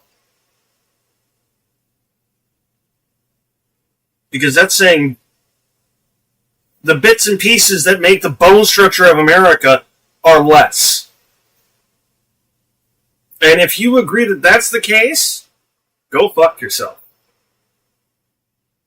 Because without them, we wouldn't be. That's a big fucking deal. Celebrating the historical achievements of Mexico. We ran that through AI so you can hear it in English. I want to show it for you, though, in Spanish, just a small portion of it, because it is such a powerful speech where she says cooperation, coordination, yes, subordination, never, when it comes to the United States of America or any country challenging the sovereignty of Mexico. This is how you lead. Let's watch it. Operación Coordinación, sí. Subordinación, nunca. México es un país libre, independiente y soberano. Now, there's a reason why President Scheinbaum's approval is soaring as she stands up against Donald Trump. She has broken the approval record for a sitting Mexican president, reaching 85% approval this month. Okay. Let me be real with you here. Claudia is a badass. Unlike a lot of the past Mexican presidents, Claudia has been sticking it to fucking criminals, including the cartel. This is one woman? Yeah, I see why she has the approval rating. She fucking gets the job done. And she does it without fucking people over. Fucking proud of her. For real. No doubt because of speeches like you just heard. Now, I want to share with you another portion of that speech. I'll show you about a minute or so from that. And again, I want you to hear the full kind of key portion of it. So for all of our English-speaking audience, I'm going to run it just through the AI so you can hear what she's saying and the full context of it. For our Spanish-speaking audience, I apologize. But when we launch our Spanish channel, you'll be able to watch it there. But here, let's play it. Cooperation, coordination, yes. Subordination, no. We are a free, independent, and sovereign country. And Mexico is respected anywhere in the world because we ask to be treated as equals. That is why I've always said cooperation, coordination, yes. Subordination, no. Never. Mexico is a free, independent, and sovereign country. We are a great country. We are a cultural example in the world. The world respects Mexico. The United States would not be what it is without the Mexican men and women who work on the other side.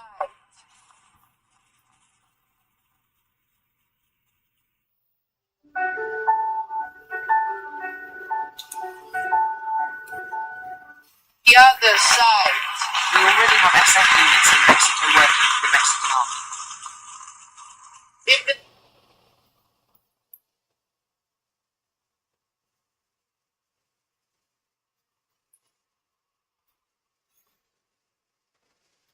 SF? We have increased our drone flights over Mexico. Yep. Very much have. Mexico has been, well, treated as the enemy. Same as Canada.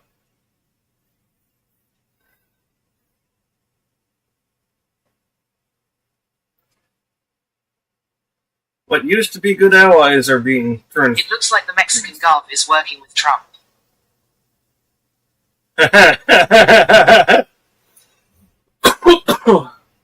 More like working over.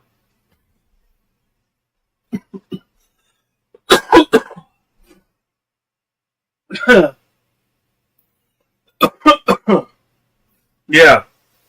Everything that Mexico's doing with America right now was put in place by Biden. It's fucking funny. We wouldn't send our SF units if the Gov wasn't working with us.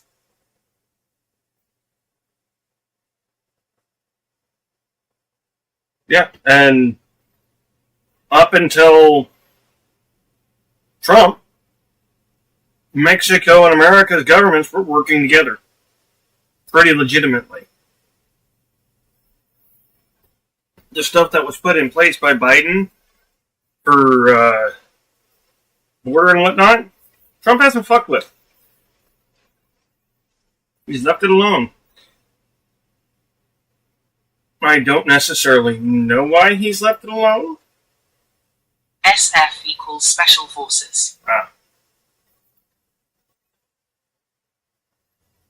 Well, she said she was going after the cartel.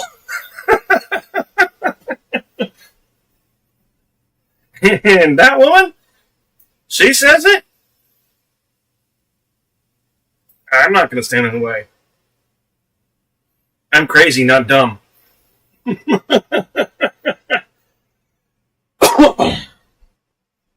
As Terry said a few times, that woman looks like she could go bear hunting with a sandwich.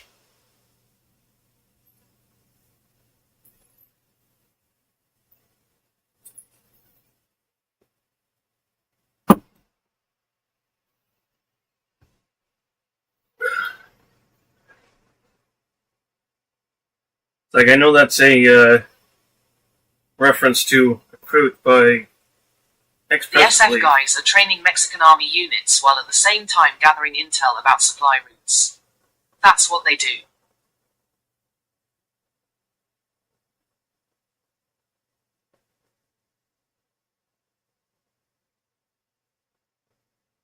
Okay. That's honestly what I expected. I'm just saying. Did you think I was meaning that they were using special forces to actually physically go after the cartel? If so, my apologies in phrasing.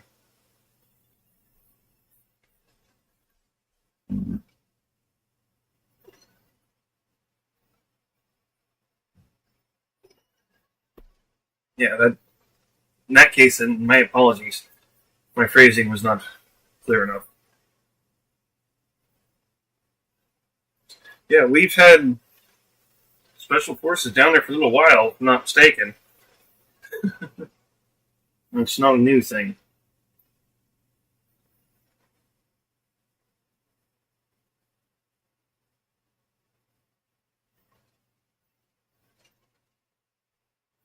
No, but the SF guys can and most likely will be on the ground during engagements.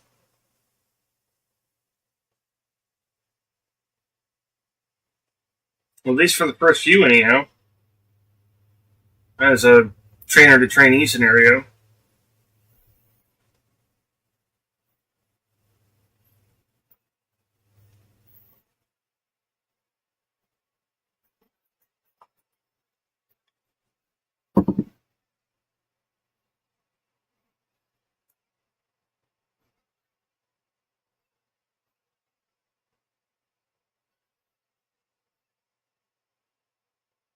Yeah, I'm really not surprised by that whatsoever.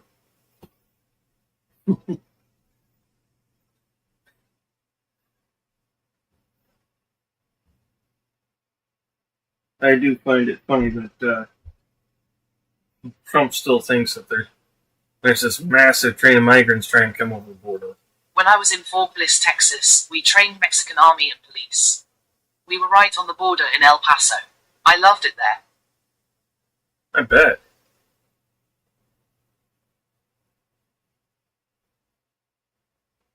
And as I've said multiple times on my stream, between these hoity-toity rich motherfuckers and these Latino guys, who would I rather have a meal with? Give me the guys on the ground. Give me the Latino guys on the ground any fucking day. Those motherfuckers can cook.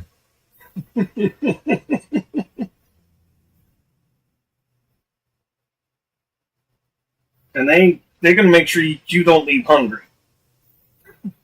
They're going to make sure you have a good time. Unless you start some shit.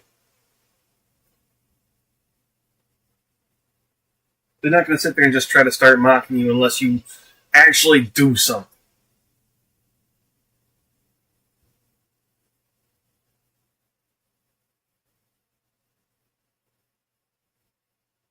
Yeah, I've seen that in freaking American born and raised Hispanics as well. It's part of the culture, and it's some good shit. The funny thing is, El Paso is one of the safest cities in America. It's because the cartel leaders and bankers live in El Paso. They don't let street crime take place. Yep.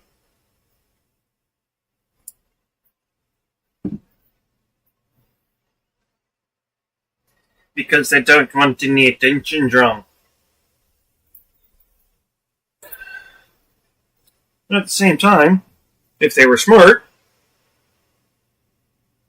they would let it happen. They would keep their mouths shut. Because the fact that it is the safest city points out the fact that that's where they are. That's the funny thing. Is that it's always the easiest way to tell where these guys are.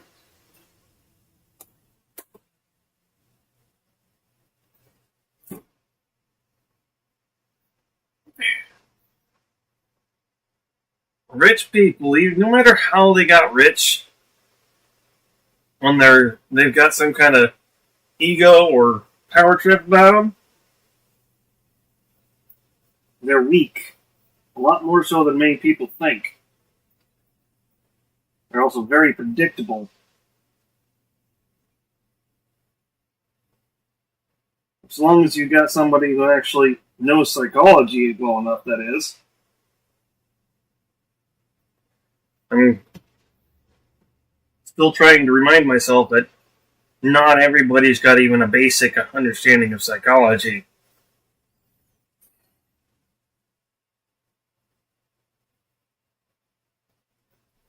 Being able to do a basic behavioral analysis on somebody at a distance is not a common skill.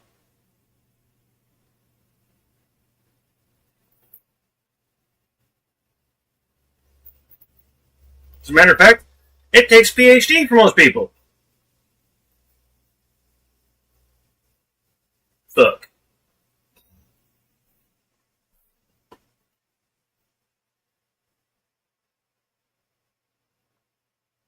Does a lot of good for a deep thinker.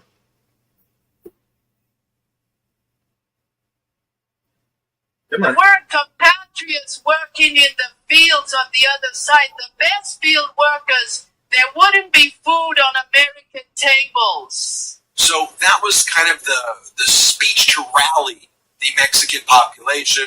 And then she gave, I think, a more kind of somber, more understated speech as well in the past 24 or 48 hours or so, where she said, okay, Donald, get some water, we're going to do this. We tried. We did everything that we could, but we are ready to retaliate. We've got plans B, C, and D. We're ready to go. Here, watch this. Let's back to 2008. Train for Iraq.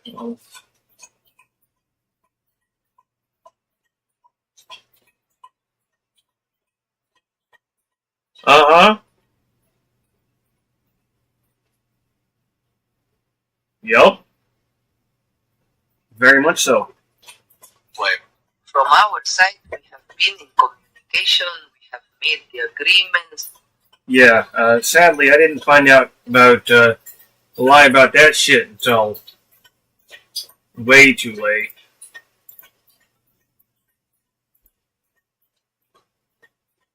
I attempted joining up in 07.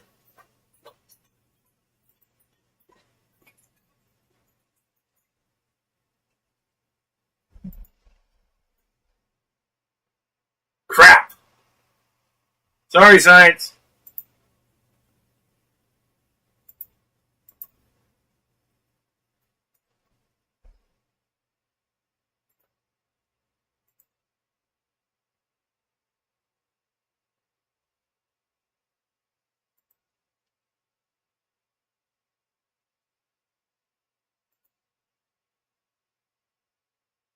I could look out my window and see Mexico. You could hear gunfire at night across the border. I don't doubt it for a second. From everything I heard, I don't doubt it for a fucking second.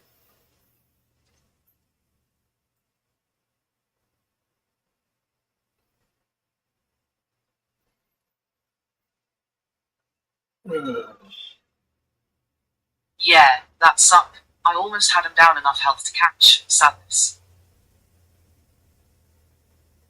Had what down enough to catch? It's like, wait a minute. What did you try to catch? Or almost try to catch? You get going and you go pretty damn quick, dude. I'm not gonna. I'm not a huge fan of Trump, but I'm glad he's trying to stop the cartels. The brothers, I had them both at 1K left. Ah, gotcha. Trump's not really trying to stop the cartels, but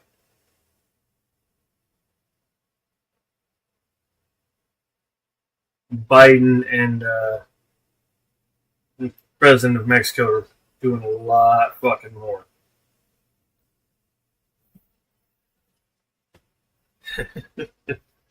Well, I can't say Biden's doing, he did. Well, Biden was president. He already made an agreement with the Mexican president to get 15,000 troops on the border, which is 5,000 less than what Trump was fooled into taking. That was 10 minutes of fighting LMAO. Damn. Indeed.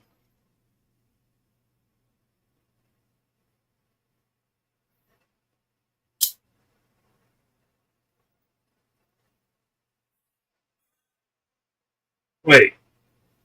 Sending SF units is a huge statement. From what I hear is, a lot of cartels are scared. It is a huge statement. But not Trump's doing.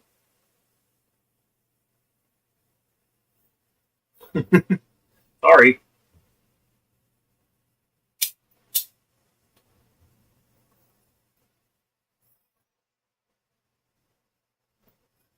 That's also one of the things that really hurt Biden. Biden didn't brag about shit. He just did it. And in the end, that did really hurt him. Because it wasn't getting out what he was doing. As far as the Democrats go, that was definitely a media political fail. Political media fail. Yeah. Doesn't help that the mainstream media is in Trump's back pocket, but still, they could have done more. They could have actually gone out and talked to these different podcasters and shit.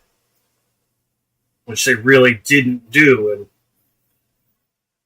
yeah, that definitely didn't go good.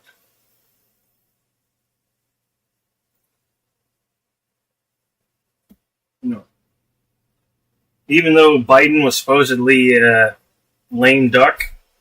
I don't want to defend Trump, but this time it is his doing. They put the cartels on the list. Being on that list allows us to use the US military at our disposal.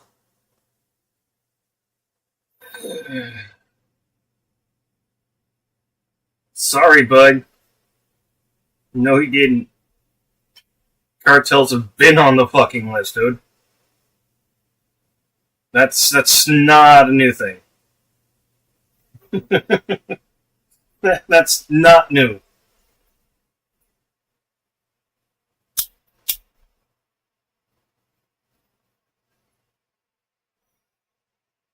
The primary reason why we didn't use military cartels we were facing is the fact that it's here on our own soil.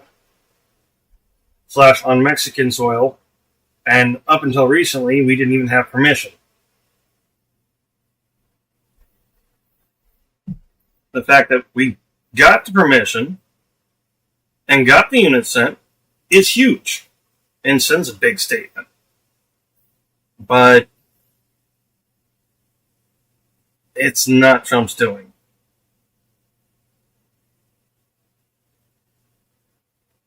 I'm not sure where you're hearing that from, but no.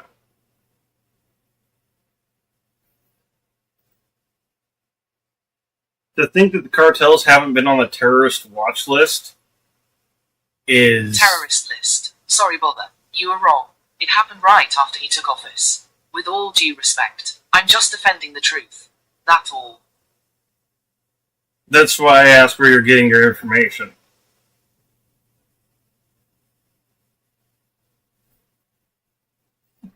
What seriously makes you think that the cartels were not on the terrorist organization list? They've been labeled terrorist organizations for a long time. That's not new.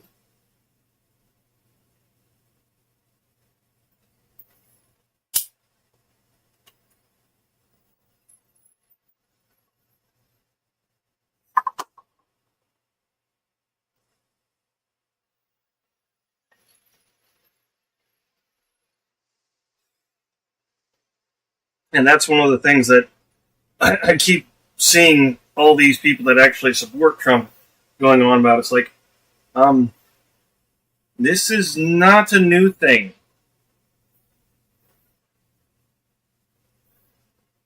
Having the space and ability through help from Mexico, that is new. Officially, they were not until this year, but I'm sure we looked at them like they were.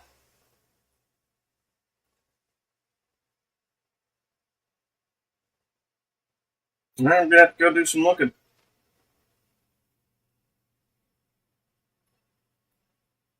Because that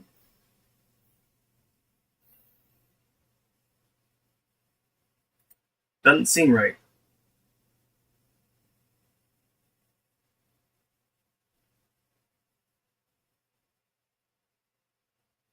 I'll send a link in your Discord. Alright. Appreciate you for it.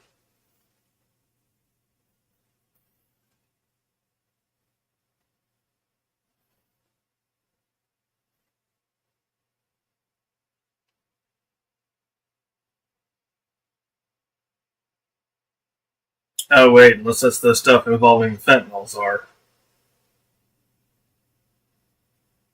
Because that would be this year. That would be Trump's doing.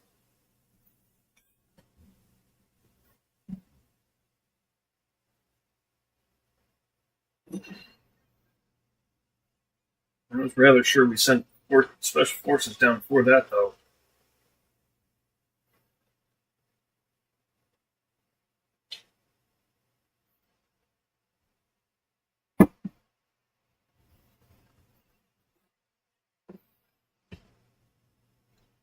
And then that in itself leaves a bit of a curiosity.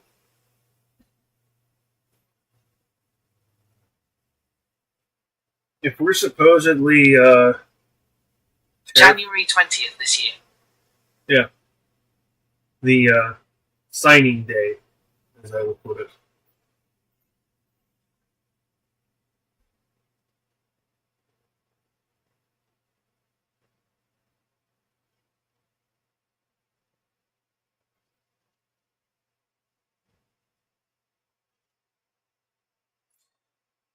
But once again, very much plays funny with the whole tariff thing, Mexico.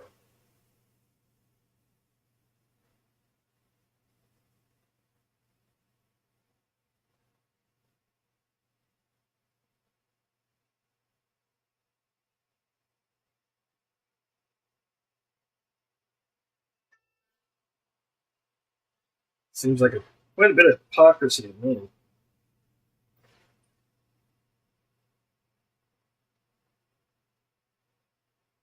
We're going to help them out, send special forces down and train their people. But we're also going to put a 25% tariff on.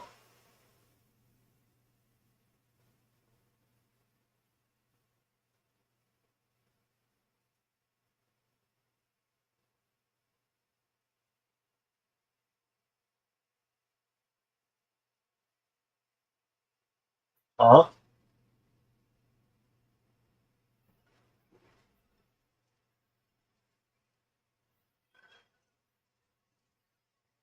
Mexico's the enemy, but we're also going to send special forces down to help train their law enforcement and military. It's all in the details of being on that list. Because of past laws passed by Congress, it gives our military the ability to step it up against them. It's a huge step and it's scary. Oh, I'm not arguing that. Not at all.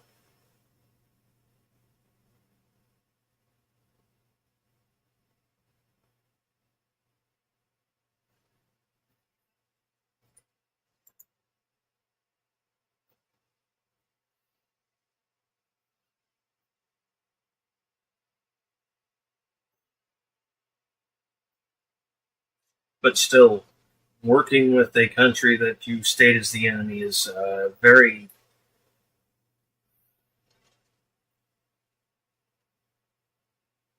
But Fucky. it looks like the Mexican Gov is working with SF.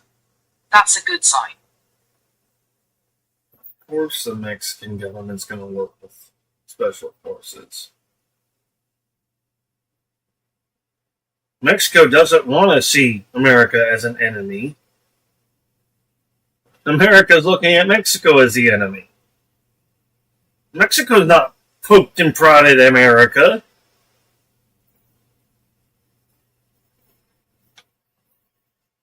They've asked for help that Republicans have shut down. In not sticking up for Trump. No, I gotcha. I'm not saying that you are. That's why I've said things the way I have. I'm not saying you are.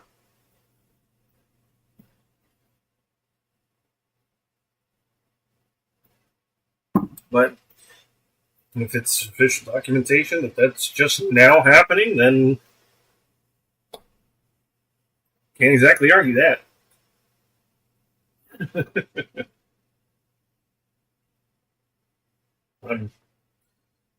I may be a little crazy, but I'm no fool. And the necessary coordinations, but it is a decision that depends on the government of the United States, on the President of the United States. So whatever this decision is, well, we will also make our own decisions. And there is a plan. We are going to wait and see what happens. In this, we must have composure, calmness, and patience. And we have plan A, plan B, plan C, plan D. I'm interested in the military side of things. Understanding how they move gives insight into what's really going on.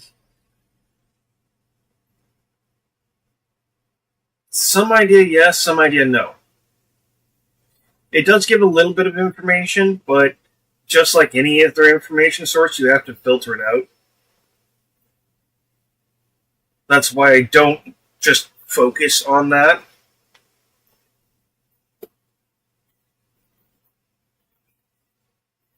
I should pay a little bit more attention to what he is doing with our troops. Here, I'm not even going to try to argue that one.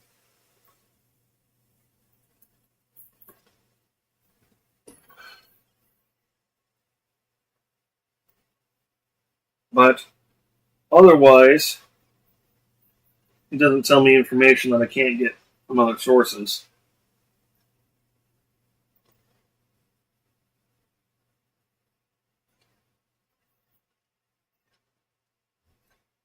Until military movements too really necessary to be worried about, I keep it on the back burner.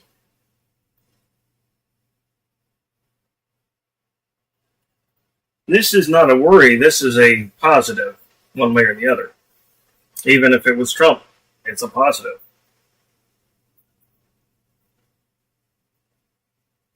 Like I said, I should pay a little bit more attention to at least our own.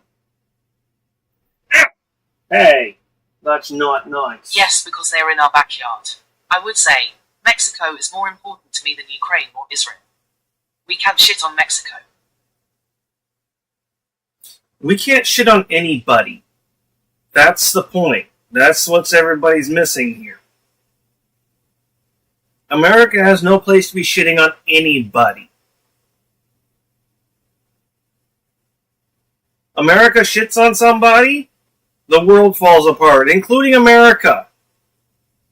We are quite literally that much an essential piece of the rest of the world. It's not just one place or the other. Hell, we can't shit on China. And we don't like China because of fucking slave labor. Sweatshops. And treating the minority like shit. But we still can't shit on China. We shit on China, we fuck the world.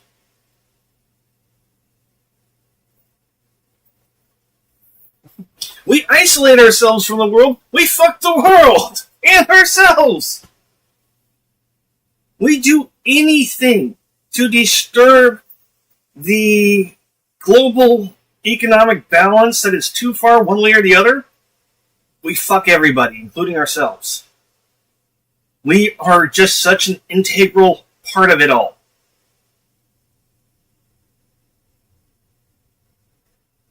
There's nothing we can do about that.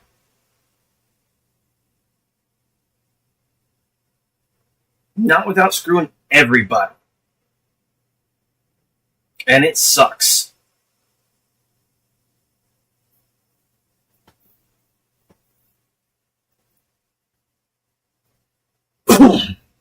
This continuing to poke and try to fuck over Canada, that's not smart. That's not smart at all.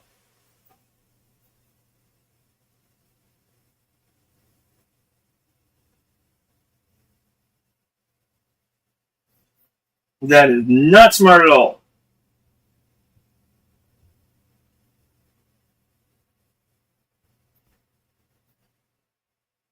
As much as some people would like to think that we can isolate America from the rest of the world and hunky-dory, that's wrong. That is horribly, atrociously, and Orwellianly wrong.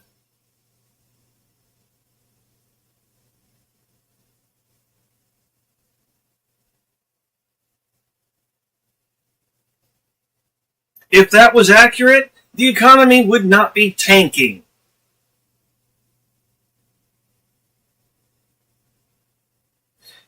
And none of this blaming Biden bullshit for it, because that's not accurate. When someone sits there and takes actions like tariffs and threats of tariffs, yeah, the economy is gonna fucking crash. And that's gonna fuck the world economy too.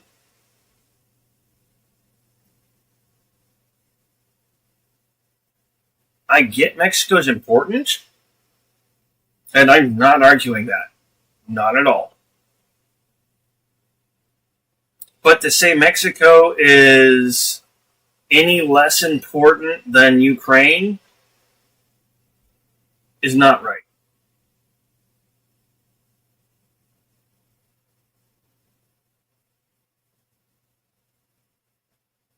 Both are fighting kingpins. Both are essentially fighting cartels. One's completely and utterly government-backed. That's the fucking difference.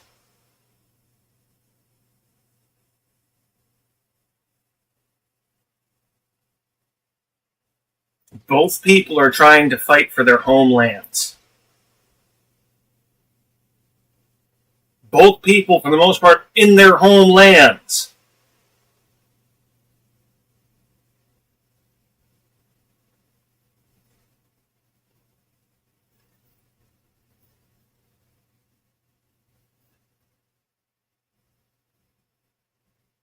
Both conflicts need equal attention. Mexico just happens to be a little bit closer to home.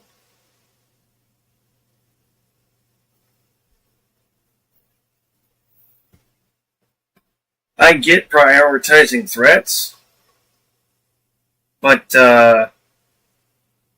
you need to worry about evaluating threats too. Because yeah, these cartels are a big deal, but the cartels will chill. They'll sit and wait. Guys like Putin, they In my won't. opinion, we are dealing with the consequences of bad decisions from both left and right. I feel let down by Democrats and Republicans. Now we have Trump. I don't think we can vote our way out of this. I think it's going to get worse before it gets better. Yeah, it's definitely not a vote our way out of scenario. There's no argument on that one. That shit's too far fucked up. They're 100%.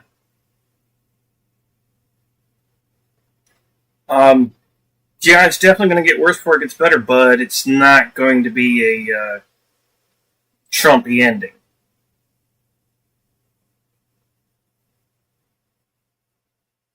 to anyone who is hoping that might be the way it's going to be. I apologize. Y'all just aren't quite seeing it yet.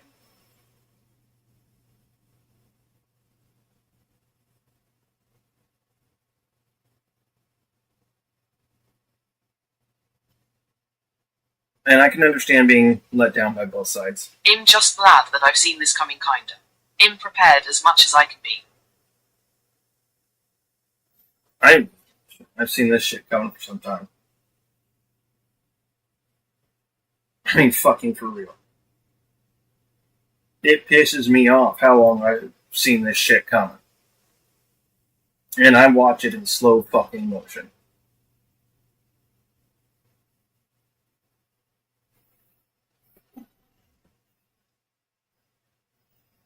Because I've spent several years speaking out about it. Warning that it was coming. Yeah, bro. I lost faith for both parties when Bernie took a knee to the DNC in 2016. Can't say I blame you. I cannot say I blame you.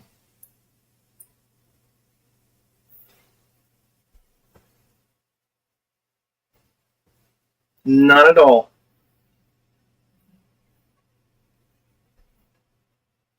Fucking for real.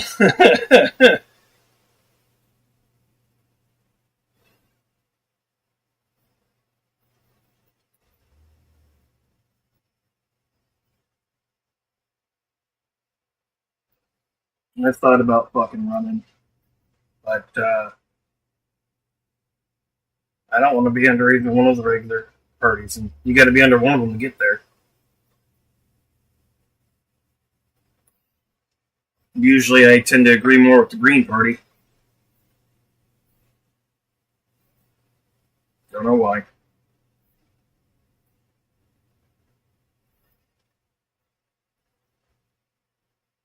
Oh, wait, yes I do. Policy.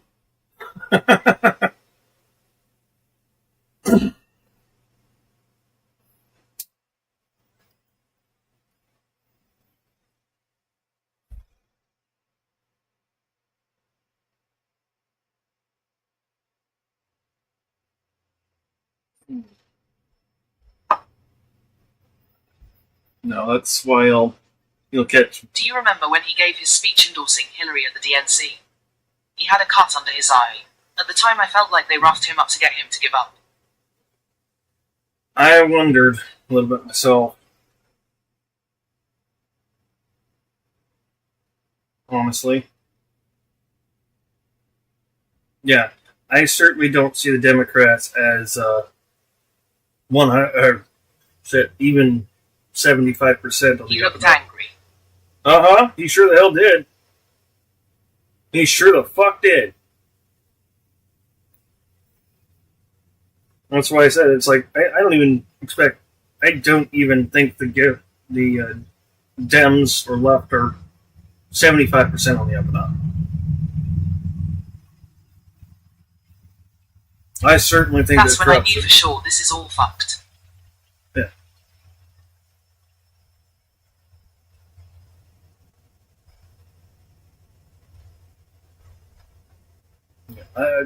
I definitely agree there's corruption on both sides. Because like I said before, this isn't a culture war. It's a fucking class war. And people need to pay attention. Leftists and far right wing are making it worse. Yep.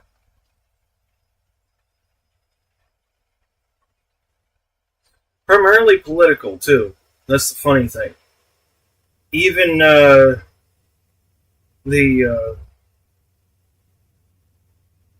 society,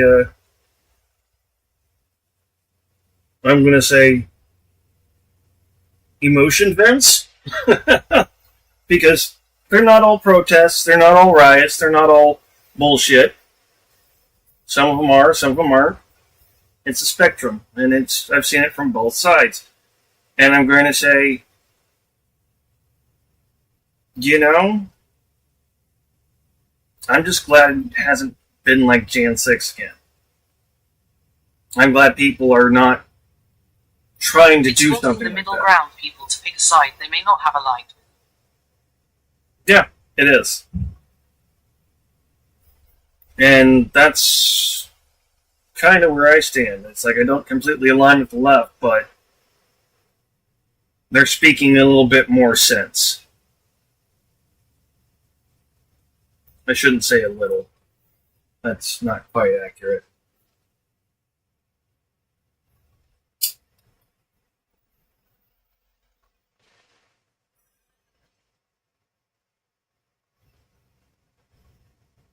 Ensure you understand the Overton window.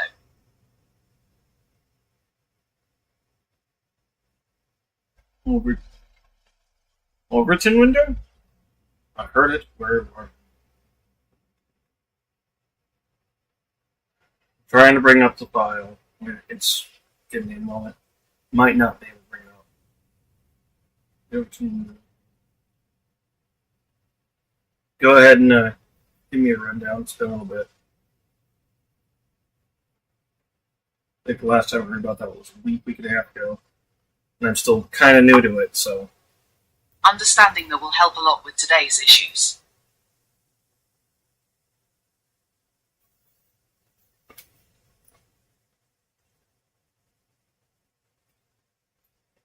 I may well have a basic understanding of it, but not know its name. That's I would have to link someone smarter than me for you to understand it. fair enough. Well, I don't know. I am pretty good about understanding.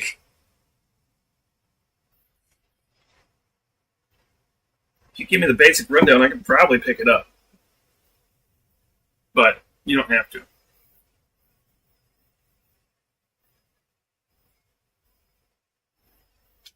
You'd basically be jogging my memory, would be the way to put it.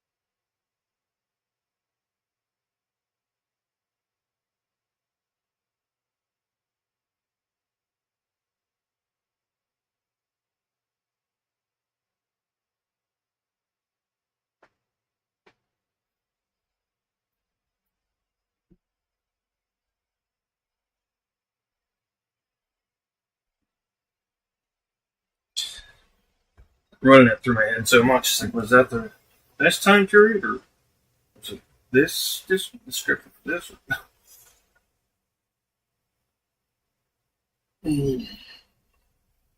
I linked a quick one in your Discord. Okay, I'll have to check that out. Oof.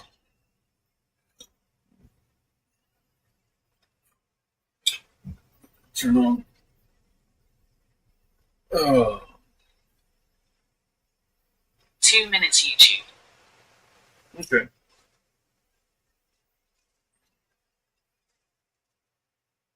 Oh shit, why don't I just... Well, because I've got that segment up at the moment, that's why.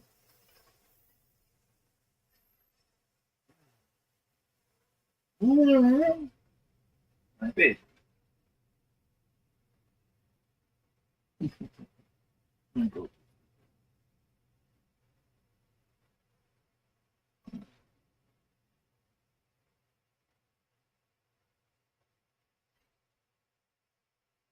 Sleeping with Daddy. That's not me. Is it a trap? Is it a trap? Yeah, it's a trap.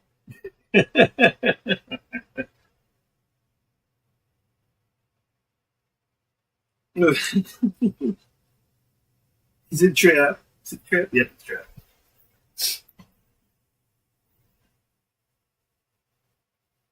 Yep, it's a trap. Come on, cell phone, wake up! It helps explain the reason why we are so divided, especially if you understand human psychology. Well, then we're definitely being put to the right place.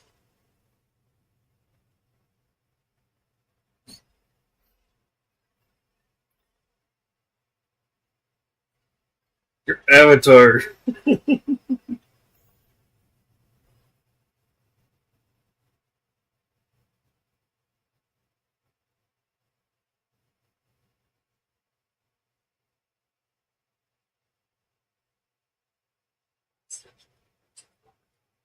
Social engineering model showing that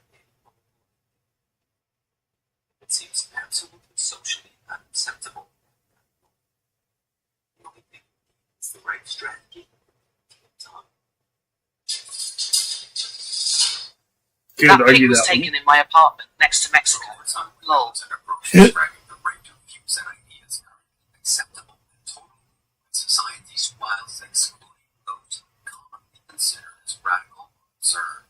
Overton claim whether a political media is feasible or not doesn't depend on the beliefs of politicians implementing it, but rather within the range of socially acceptable ideas. Over time, this window can move, expand, or shrink to either embrace or exclude ideas.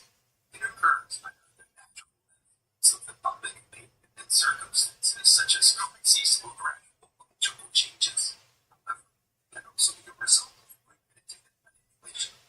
This is the social psychology, or the psychology of the social group that I refer to most of the time, is that window that likes to move in between what's acceptable and what's not acceptable. Because, like I said, the old school set and feeling for what is societal norms, as far as what is quoted, hasn't changed. That window has moved quite a lot over the years. And I've noticed that shit.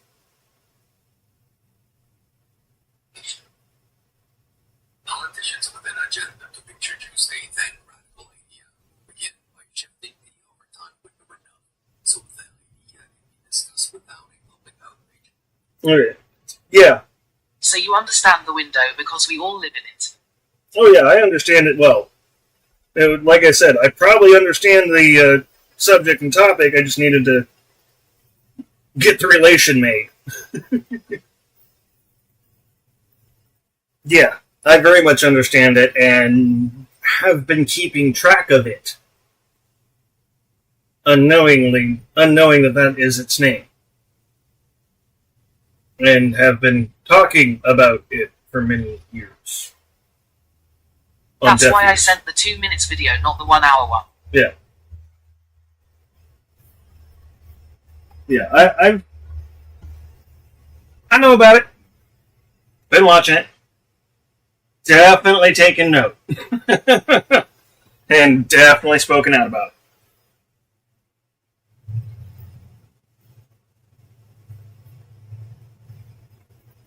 Yeah, no, I very much saw that all happening. Yeah, I've been keeping track of that shit. Now,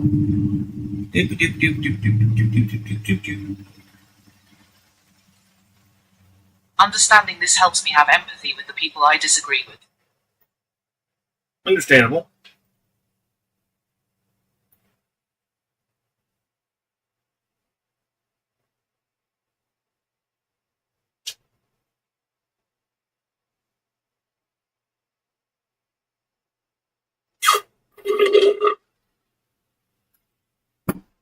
And really, what a lot of it comes down to is what people find to be socially acceptable. That is what the divide is. I am not unaware.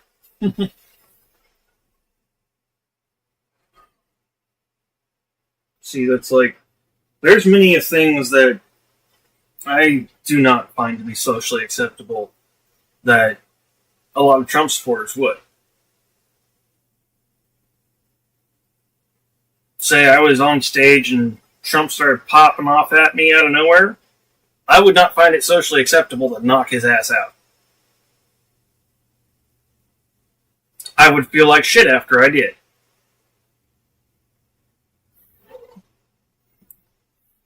Yes, but applying the window it to politics is when it gets gross. Yep, that's the manipulation of it.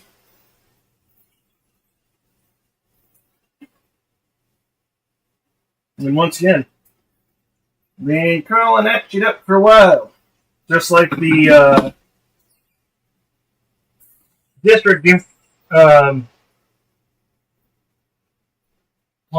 that they've been doing to make sure that voting is a lot less effective, which has also been going for quite some time.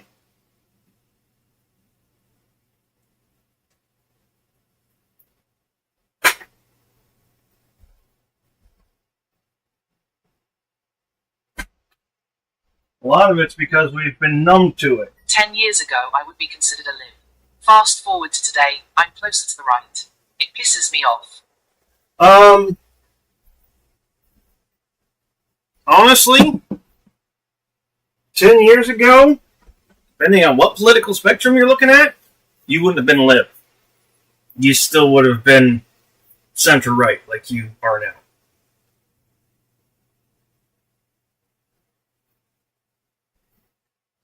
Technically, as far I voted Obama. Obama is central right for the world political spectrum. He's actually a little bit farther to the right. The American political scale is so fucked up compared to the rest of the world, it's stupid. Even Bernie was central right. See, the window is SDLLL fucking with us. Different window. But yes, it is fucking with us as a whole, as a country. It very much is. That is quite literally one of the things I used to point that out. I can't typically get people to see it. Probably because they don't understand the Overton window. Or can't see the Overton window. I hate to say it, but we have people that are not self-aware. They call us woke. When we are.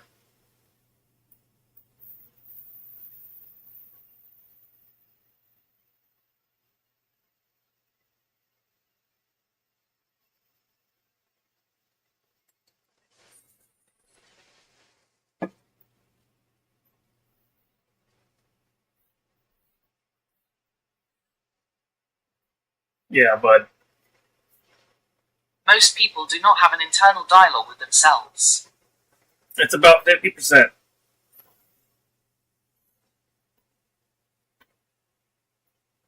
When I found that out, it changed my world. Yeah, me too.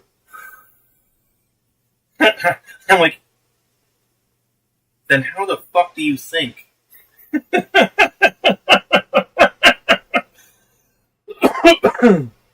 Straight up.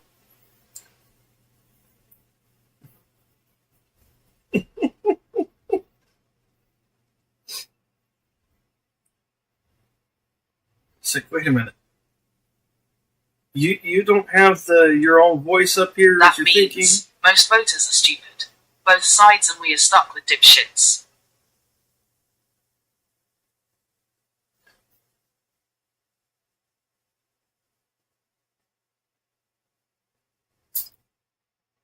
Yeah, I can't argue that one too much. But we need to definitely not get rid of education on that. Not saying that that's something you're going for. Just saying. To be clear, not saying that's your sentiment.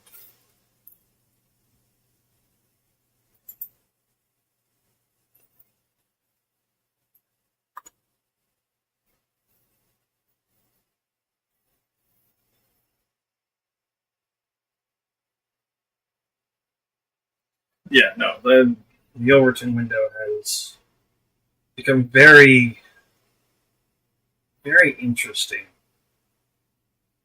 Especially in the last 25 years. No, sorry, 35. So when I realized this, I focused on being more self-sufficient. I can't rely on anyone. I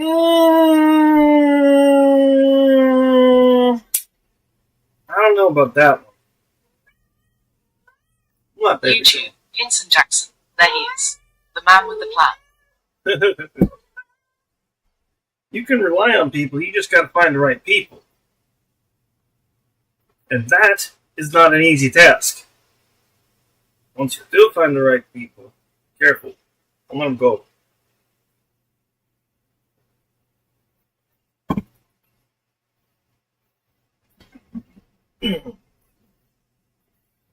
That's part of the reason why I'm here dog sitting for mom and dad.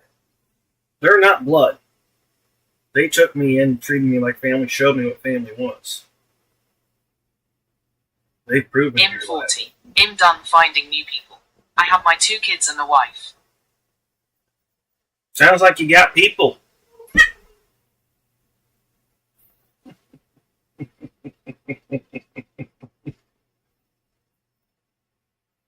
YouTube, Hinson Jackson. You still got the money Dad gave you for Brewski. Oh yeah.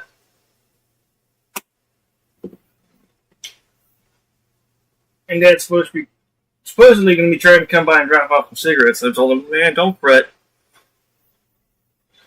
If you can't do it, don't fret.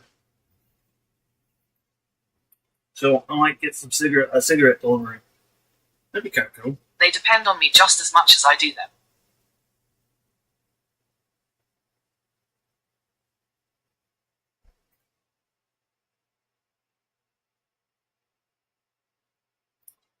You kind of get that's the key, right?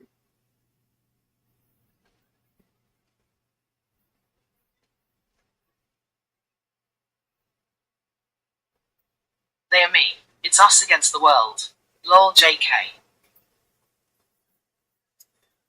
At some point it might be. Let's all hope for the sake of everyone that it doesn't, but at some point it might be. So it's good to have that bond, honestly. Maybe not the mentality, but definitely the bond.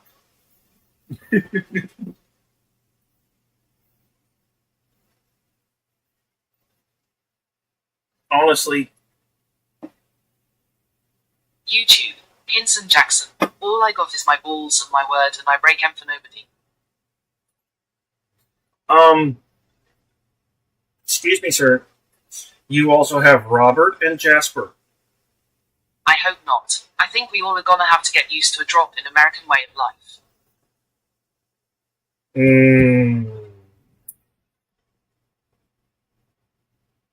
Depending on how, that really might not work out.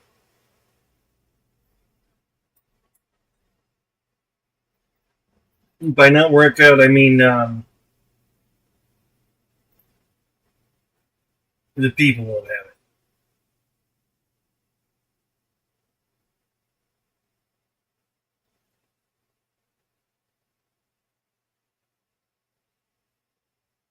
It's inevitable under the current type of inflation we're under. One of two things is inevitable. One is revolution, the other one is a straight-up depression. And they are actually possible simultaneously. For a little bit. YouTube, Hinson Jackson. Justin is my only friend. I choose not to have many friends. Just troublesome having friends these days. Can be. Depends on friends.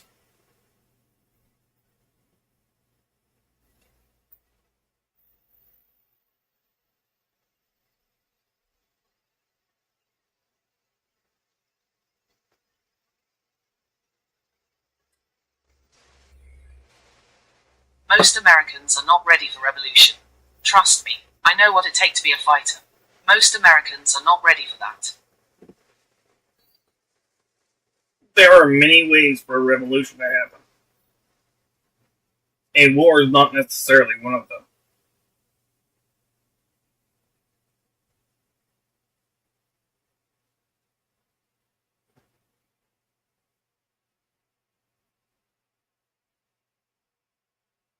The right-wingers are ready.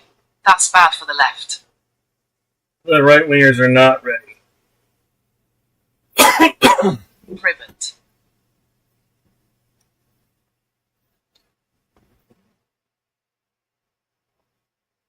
Hello.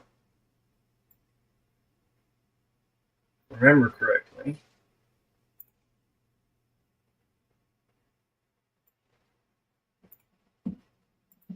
Let us see.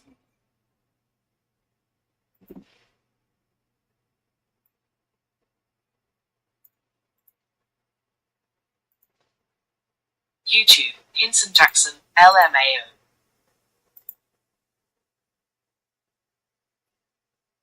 Wrong thing. Sir, with all due respect, the right is ready. They have the vast majority of the guns and land outside of cities. Hello, welcome.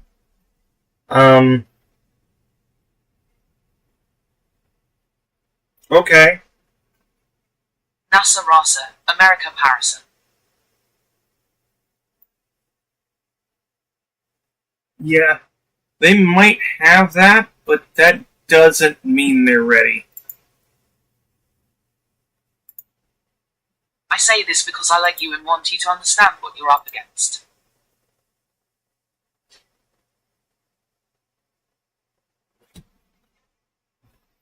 It once was, yes. Oh, I know exactly what I'm up against. I have been nothing but, well, almost nothing but a rural citizen my entire life.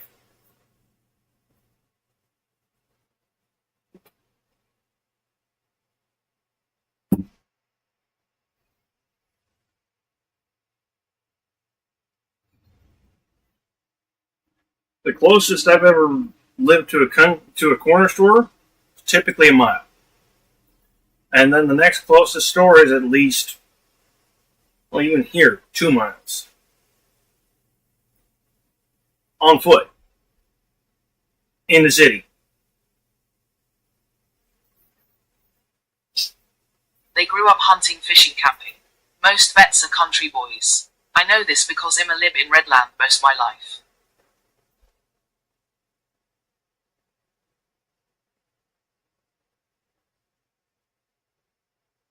Don't think I'm a city slicker.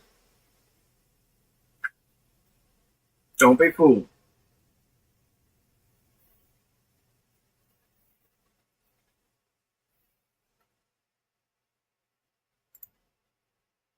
Because I am no city slicker. YouTube, Hinson Jackson. I tend to stay out of these combos about politics because it always leads to an argument that I just don't have time for. I'm at the point where a lot of times the conversations about politics that happen aren't about politics, but just about basic human rights. And I will not budge on that. I don't care who it is.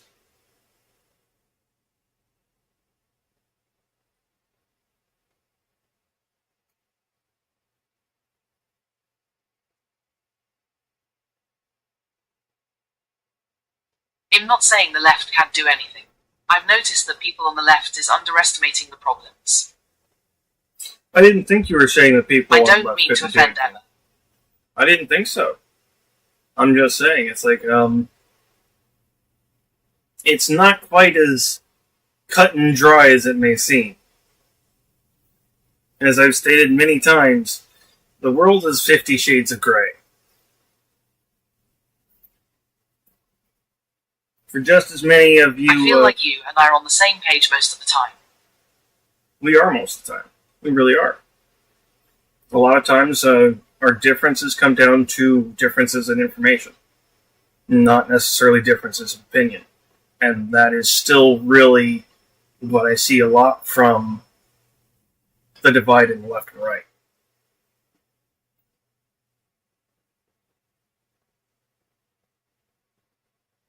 That's YouTube, Hinson Jackson. You seem to be speaking very much respectful P. No offense here. indeed. No, don't All get. good. It's like, don't get me wrong if I start to look a little annoyed and whatnot. It's not with you. It's with the topic. Just because the topic sucks. We're talking about a shitty thing, that's all. I am very much one that I will get irritated about a situation before I get irritated at a person I'm talking about a situation with. And it can come across as being irritated with the person, and I always like to apologize for that. I only bring this up because I don't want to see the left get trampled. I know it. Yeah, for everyone on the right, that is a massive gun owner. We have somebody on the left who also is a pretty massive gun owner. YouTube, Hinson Jackson. I tend to agree to disagree with most politics situations. That's why I keep my mouth shut. Mm-hmm. That's okay. The left helps me keep my empathy. Yeah, definitely. Left helps keep empathy. I can't argue that one. Not at all.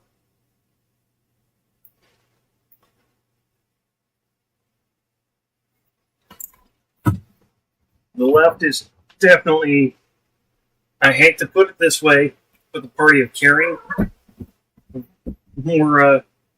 Moreover than the right.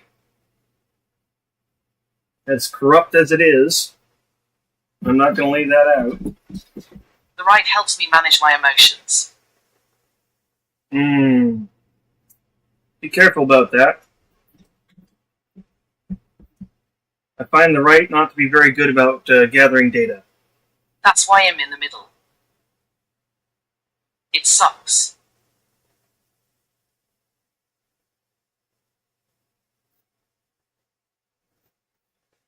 I'm definitely a little bit more left-leaning. YouTube, Hinson Jackson. What time is G coming through? She's not coming over today. Mama had to work, so she's there at the room with Dad.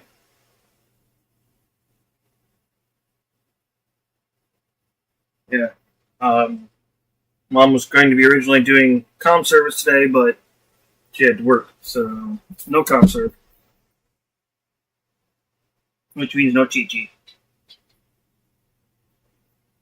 But good news, Mom and Dad are going to get the one-time help to get into an apartment.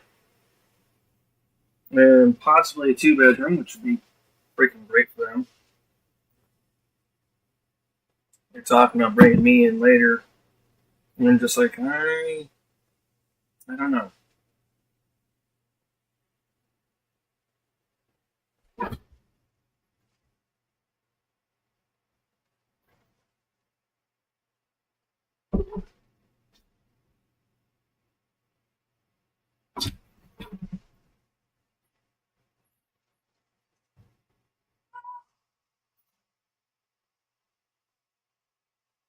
Kind of at the point where I really do want to get out. And I don't mean out of the trailer, but out of Oregon. I get out and about.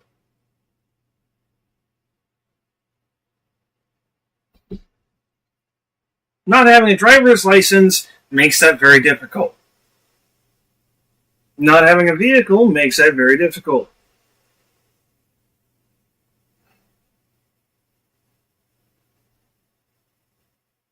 Not being comfortable driving most vehicles or towing shit makes that very difficult.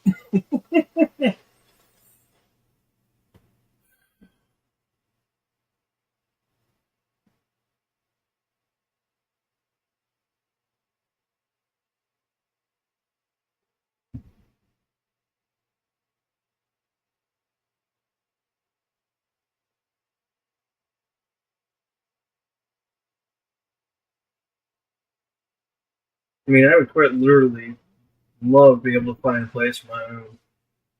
Even if it was just to put my fucking trailer there. Just a fucking small plot of land that had an RV hookup.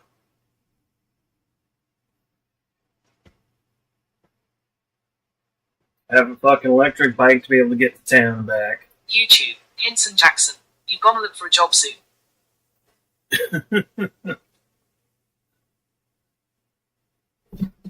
Bud, looking for a job for me is pretty pointless. I mean, for real. The state of Missouri is right-wing, but they have legal weed. For the most part, the law doesn't fuck with you. You could drop it on a spot and pay little tax. It's a great place for you. Cost of living is cheaper.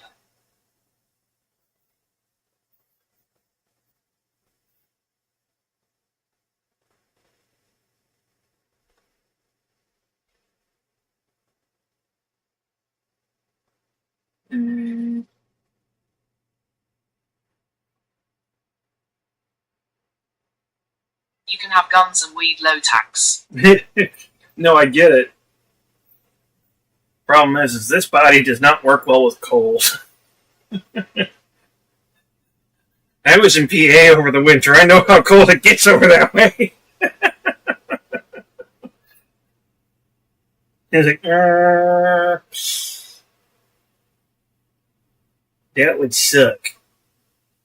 YouTube, Hinson Jackson. I bought my home when I was 28. Before then I lived in a small one-bedroom apartment. Got to start somewhere. I get it. The Ozark area is great.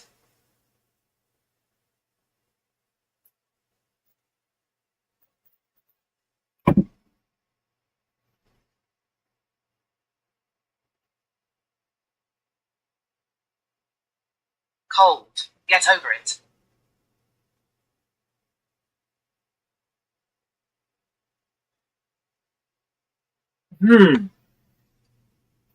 What does getting over the cold look like to me?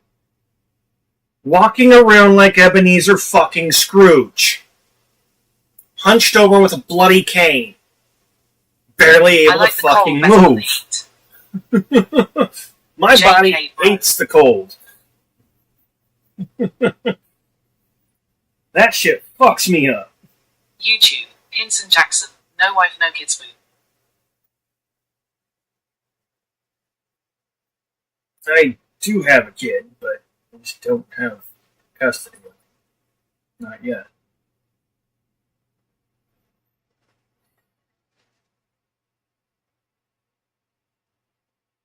And that is something that I would like to do.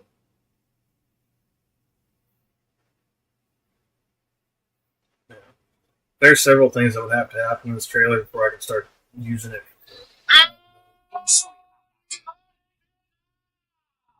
It happens, dude.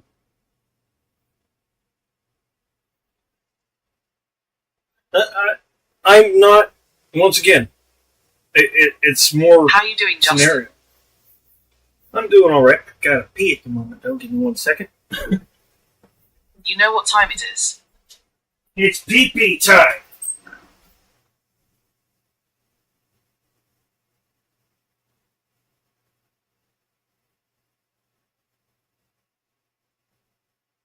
Gross.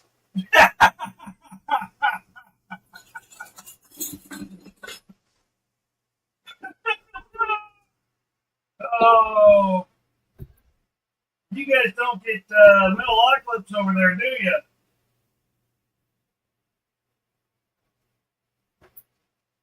YouTube, Hinson Jackson. I've never seen snow in person.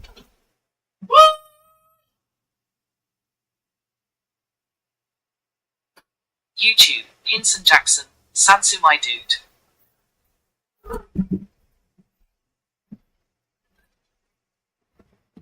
Sensu. It might not be your musical taste, but look up the Adult Swim show Metalocalypse.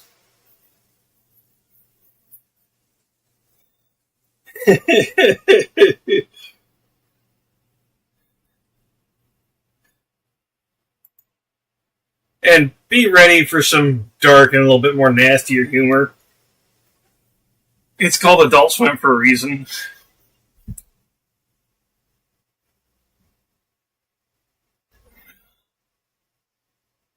Now, to answer your first question, before I popped off the joke reference.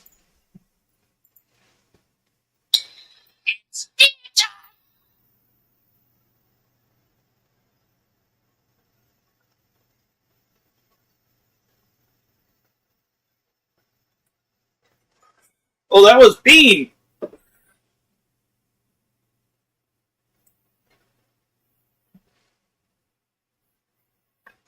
YouTube, Hinson Jackson, Beavis and Butthead.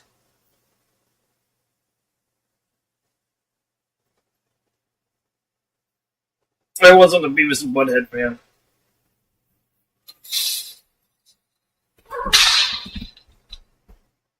Nice Bazzy girl.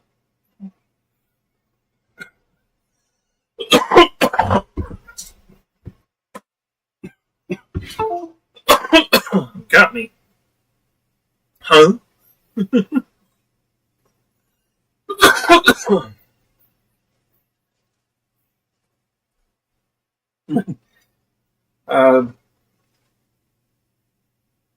Dean, look up Metalocalypse if you haven't seen I have no idea what channel points are. YouTube, Hinson Jackson, South Park. South Park was alright.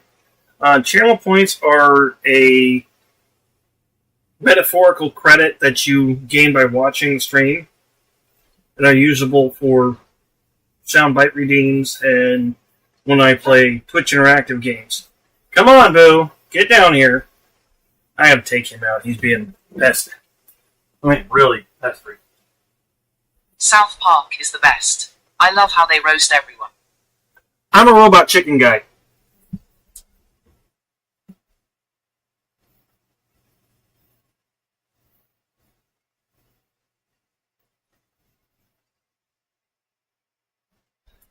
Probably too much, what was it, Kablam growing up. Chicken fucker was Funi.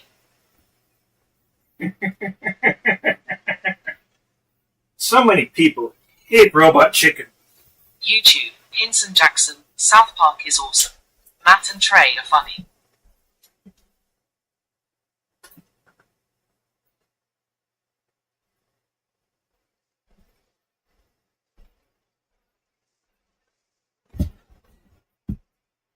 Matt and Trey are the best. YouTube, Hinson Jackson. I like the iPad episode.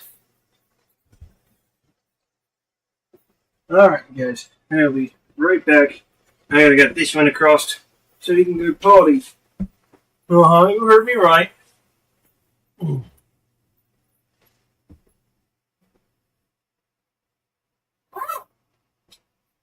Let's go, monster puppy.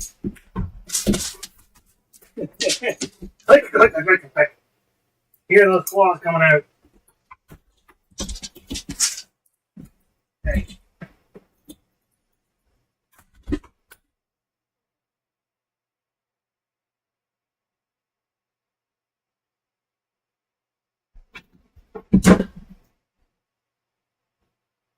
Randy had sex with a pangolin and stated COVID.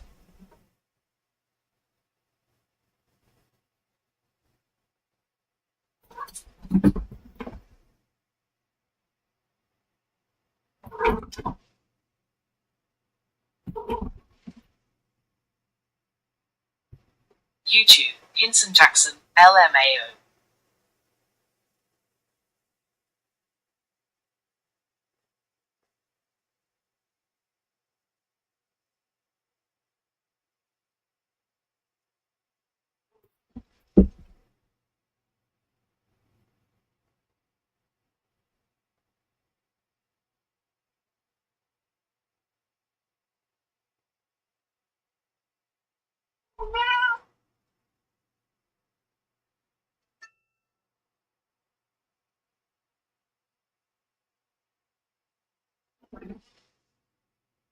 YouTube, Hinson Jackson. The Michael Jackson episode was funny too.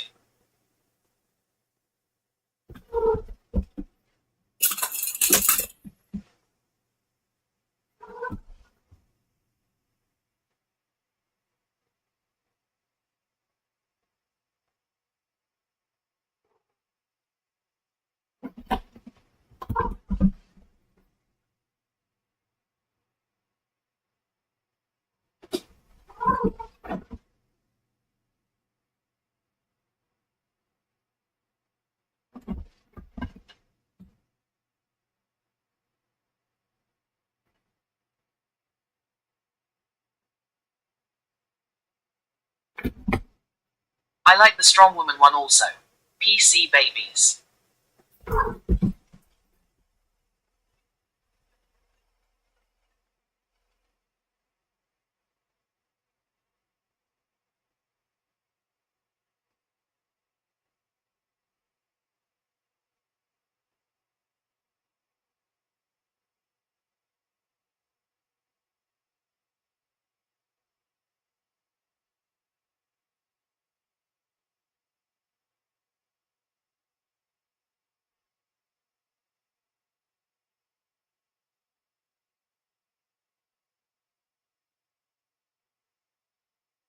YouTube, Hinson Jackson. Man, I've watched every single South Park episode. I was binging for a while.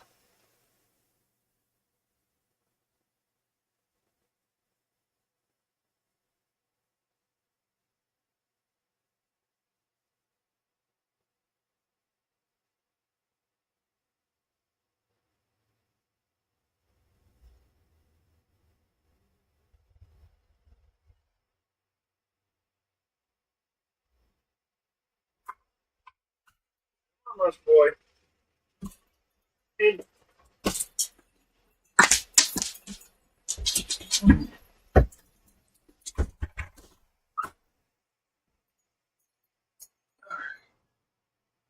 Come on.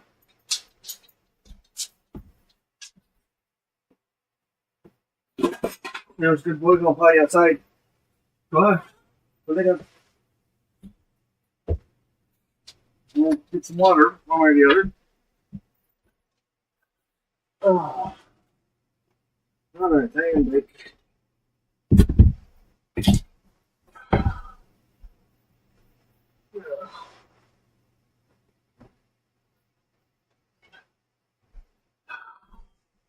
Yeah. Ouch.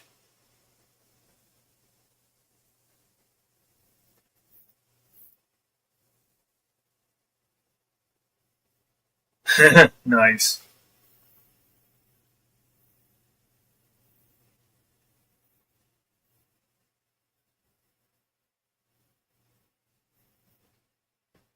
South Park is well loved. But I also have to say, I suffer from being a critic, so. South Park is, to me, and it's not to add anyone or anything. Alright, back to it. Mexico has backup plans in case Donald Trump goes through with his tariff threat, which Trump says he's going to do. President Claudia Sheinbaum says that she'll speak more about that decision today once Trump's tariffs are officially implemented. But she goes, we've got plans B, C, and D. She says Mexican officials met with U.S. counterparts in Washington last week to go through all of these issues. But she goes, nothing I can do. If he's a madman, he's going to do what he's going to do. But we've tried to do everything we can.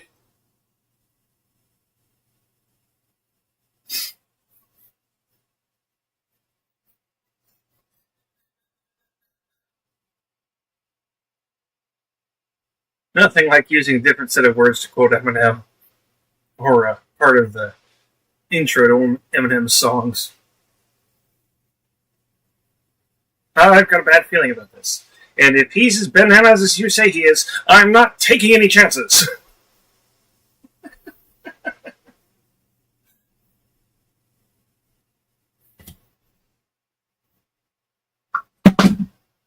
Oh. When you realize the president of Mexico used Eminem as motivation for some of the same material M used. Oh, shit. That's funny. To be level-headed, and her leadership approach has always been very disciplined, not bringing emotion into it the way Donald Trump and J.D. Vance are like raging on emotions and they can't control themselves. Very emotional men.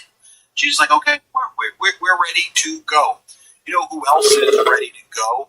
The Prime Minister of Canada and the premiers in the various provinces as well. Why don't I show you this right here?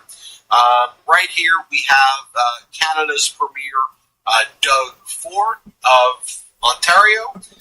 Here he says, okay, you impose tariffs, we will shut off the electricity to the United States. We will turn off your electrical power. We will shut it down. And he goes, I encourage all the other premiers to do the same. Here, let's play it.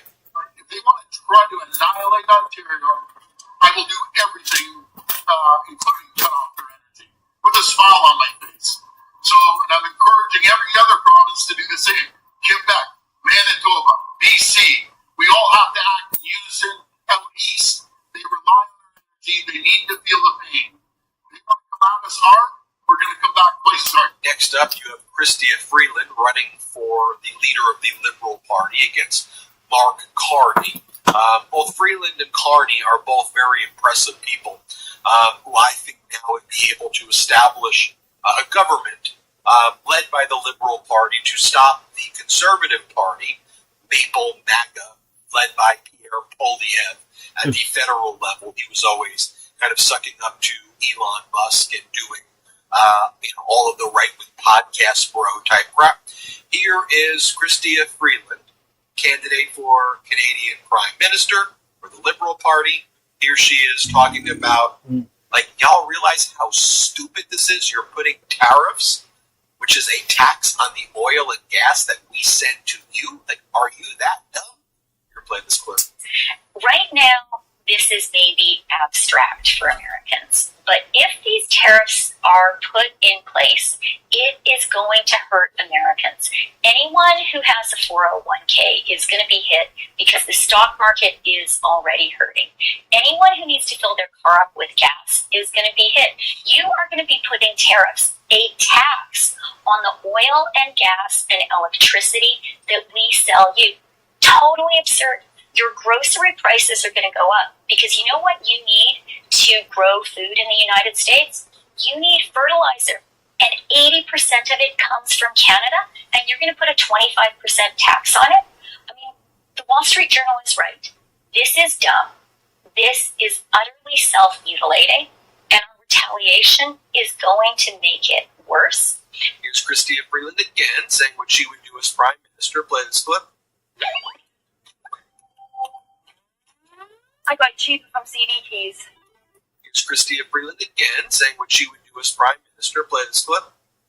Well, it is great to be with you, Jen, and I'm running to be the next leader of the Liberal Party and the next Prime Minister of Canada. Because right now, we Canadians have to stand up and fight for our country. If the tariffs are imposed, as Prime Minister, I will fight back with dollar-for-dollar retaliatory tariffs, and our retaliation is going to be surgically targeted to create the maximum pressure on the White House to stop what the Wall Street Journal has described quite rightly as the dumbest trade war in history.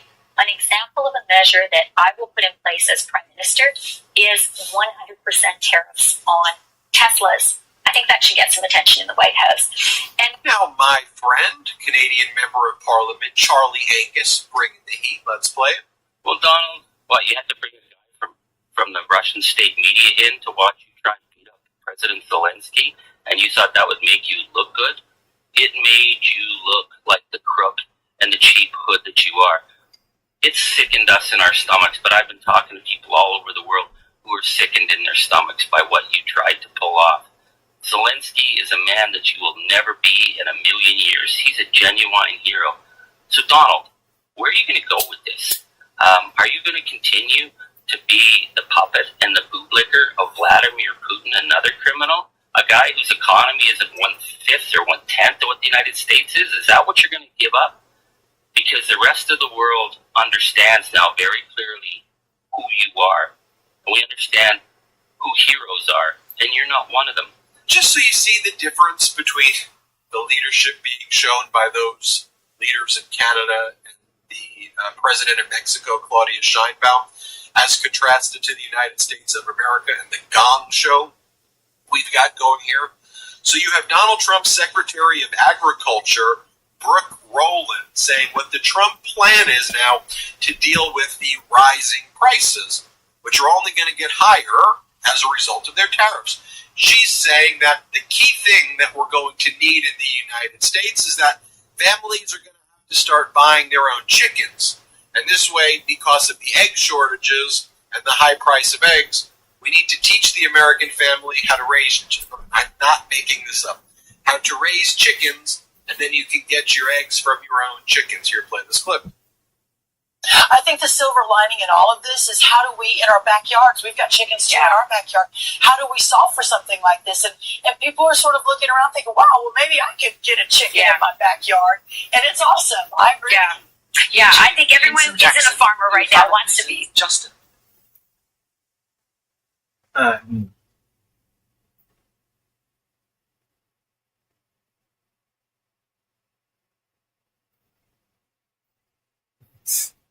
No.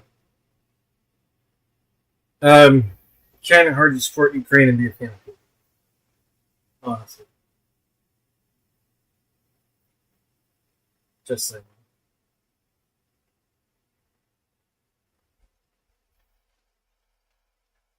No, Putin is a lot like Trump. Just a worse version.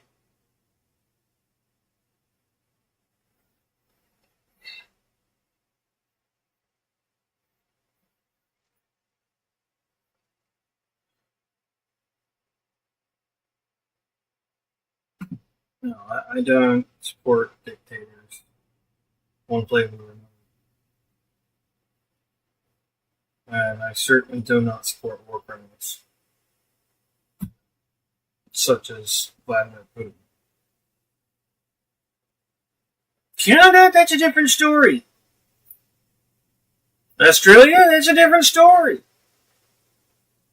Yes. Ireland, that's a different story.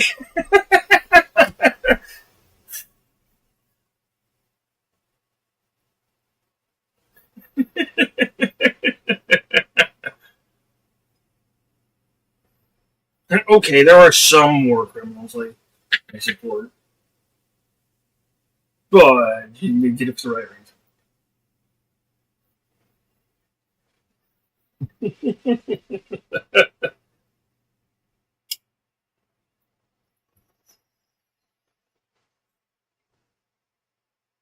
YouTube, Hinson Jackson, Kim Your Mum. Kim Jong-un? No. Hell no.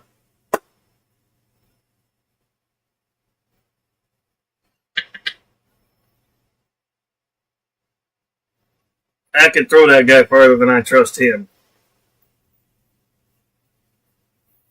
Same thing goes for Vlad.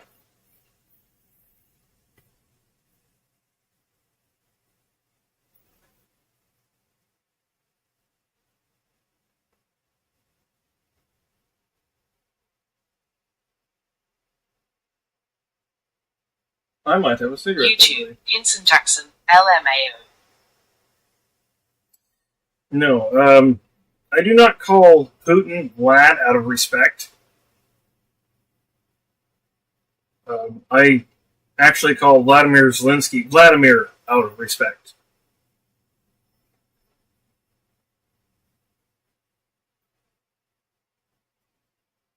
Because if there is a Vladimir that should be said, it is he.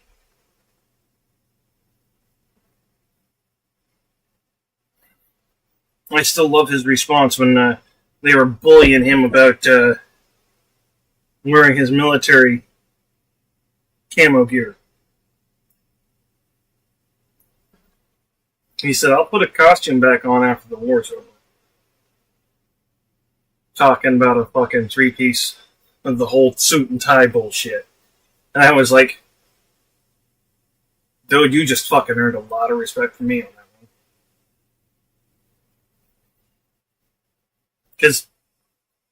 Yeah, that's pretty accurate. That's about what I think of a suit and tie. Hinson Jackson, and grab a frozen pizza too. Oh, I don't know about being able to get no frozen pizza. Not at this point. But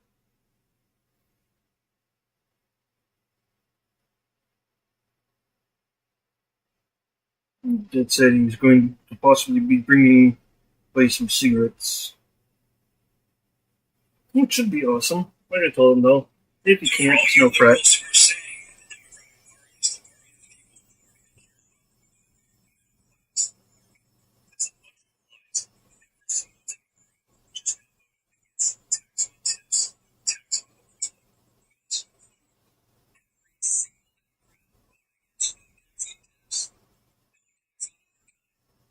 YouTube, Hinson Jackson. I'm about to crack open a cold one. Nice. Still a little early for me.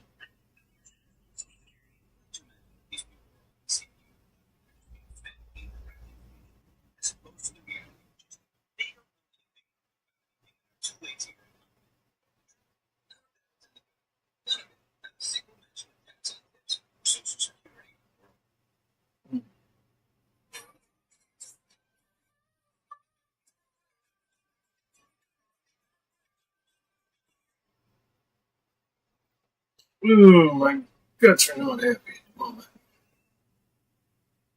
Well, thankfully I still have time to make the bathroom.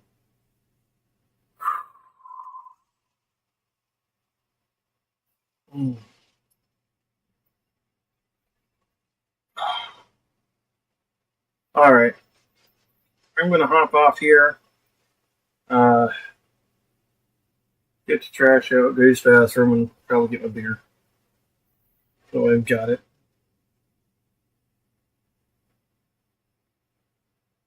And I'll be back for the midday chill here in a little bit. Till then, take it easy, everyone. And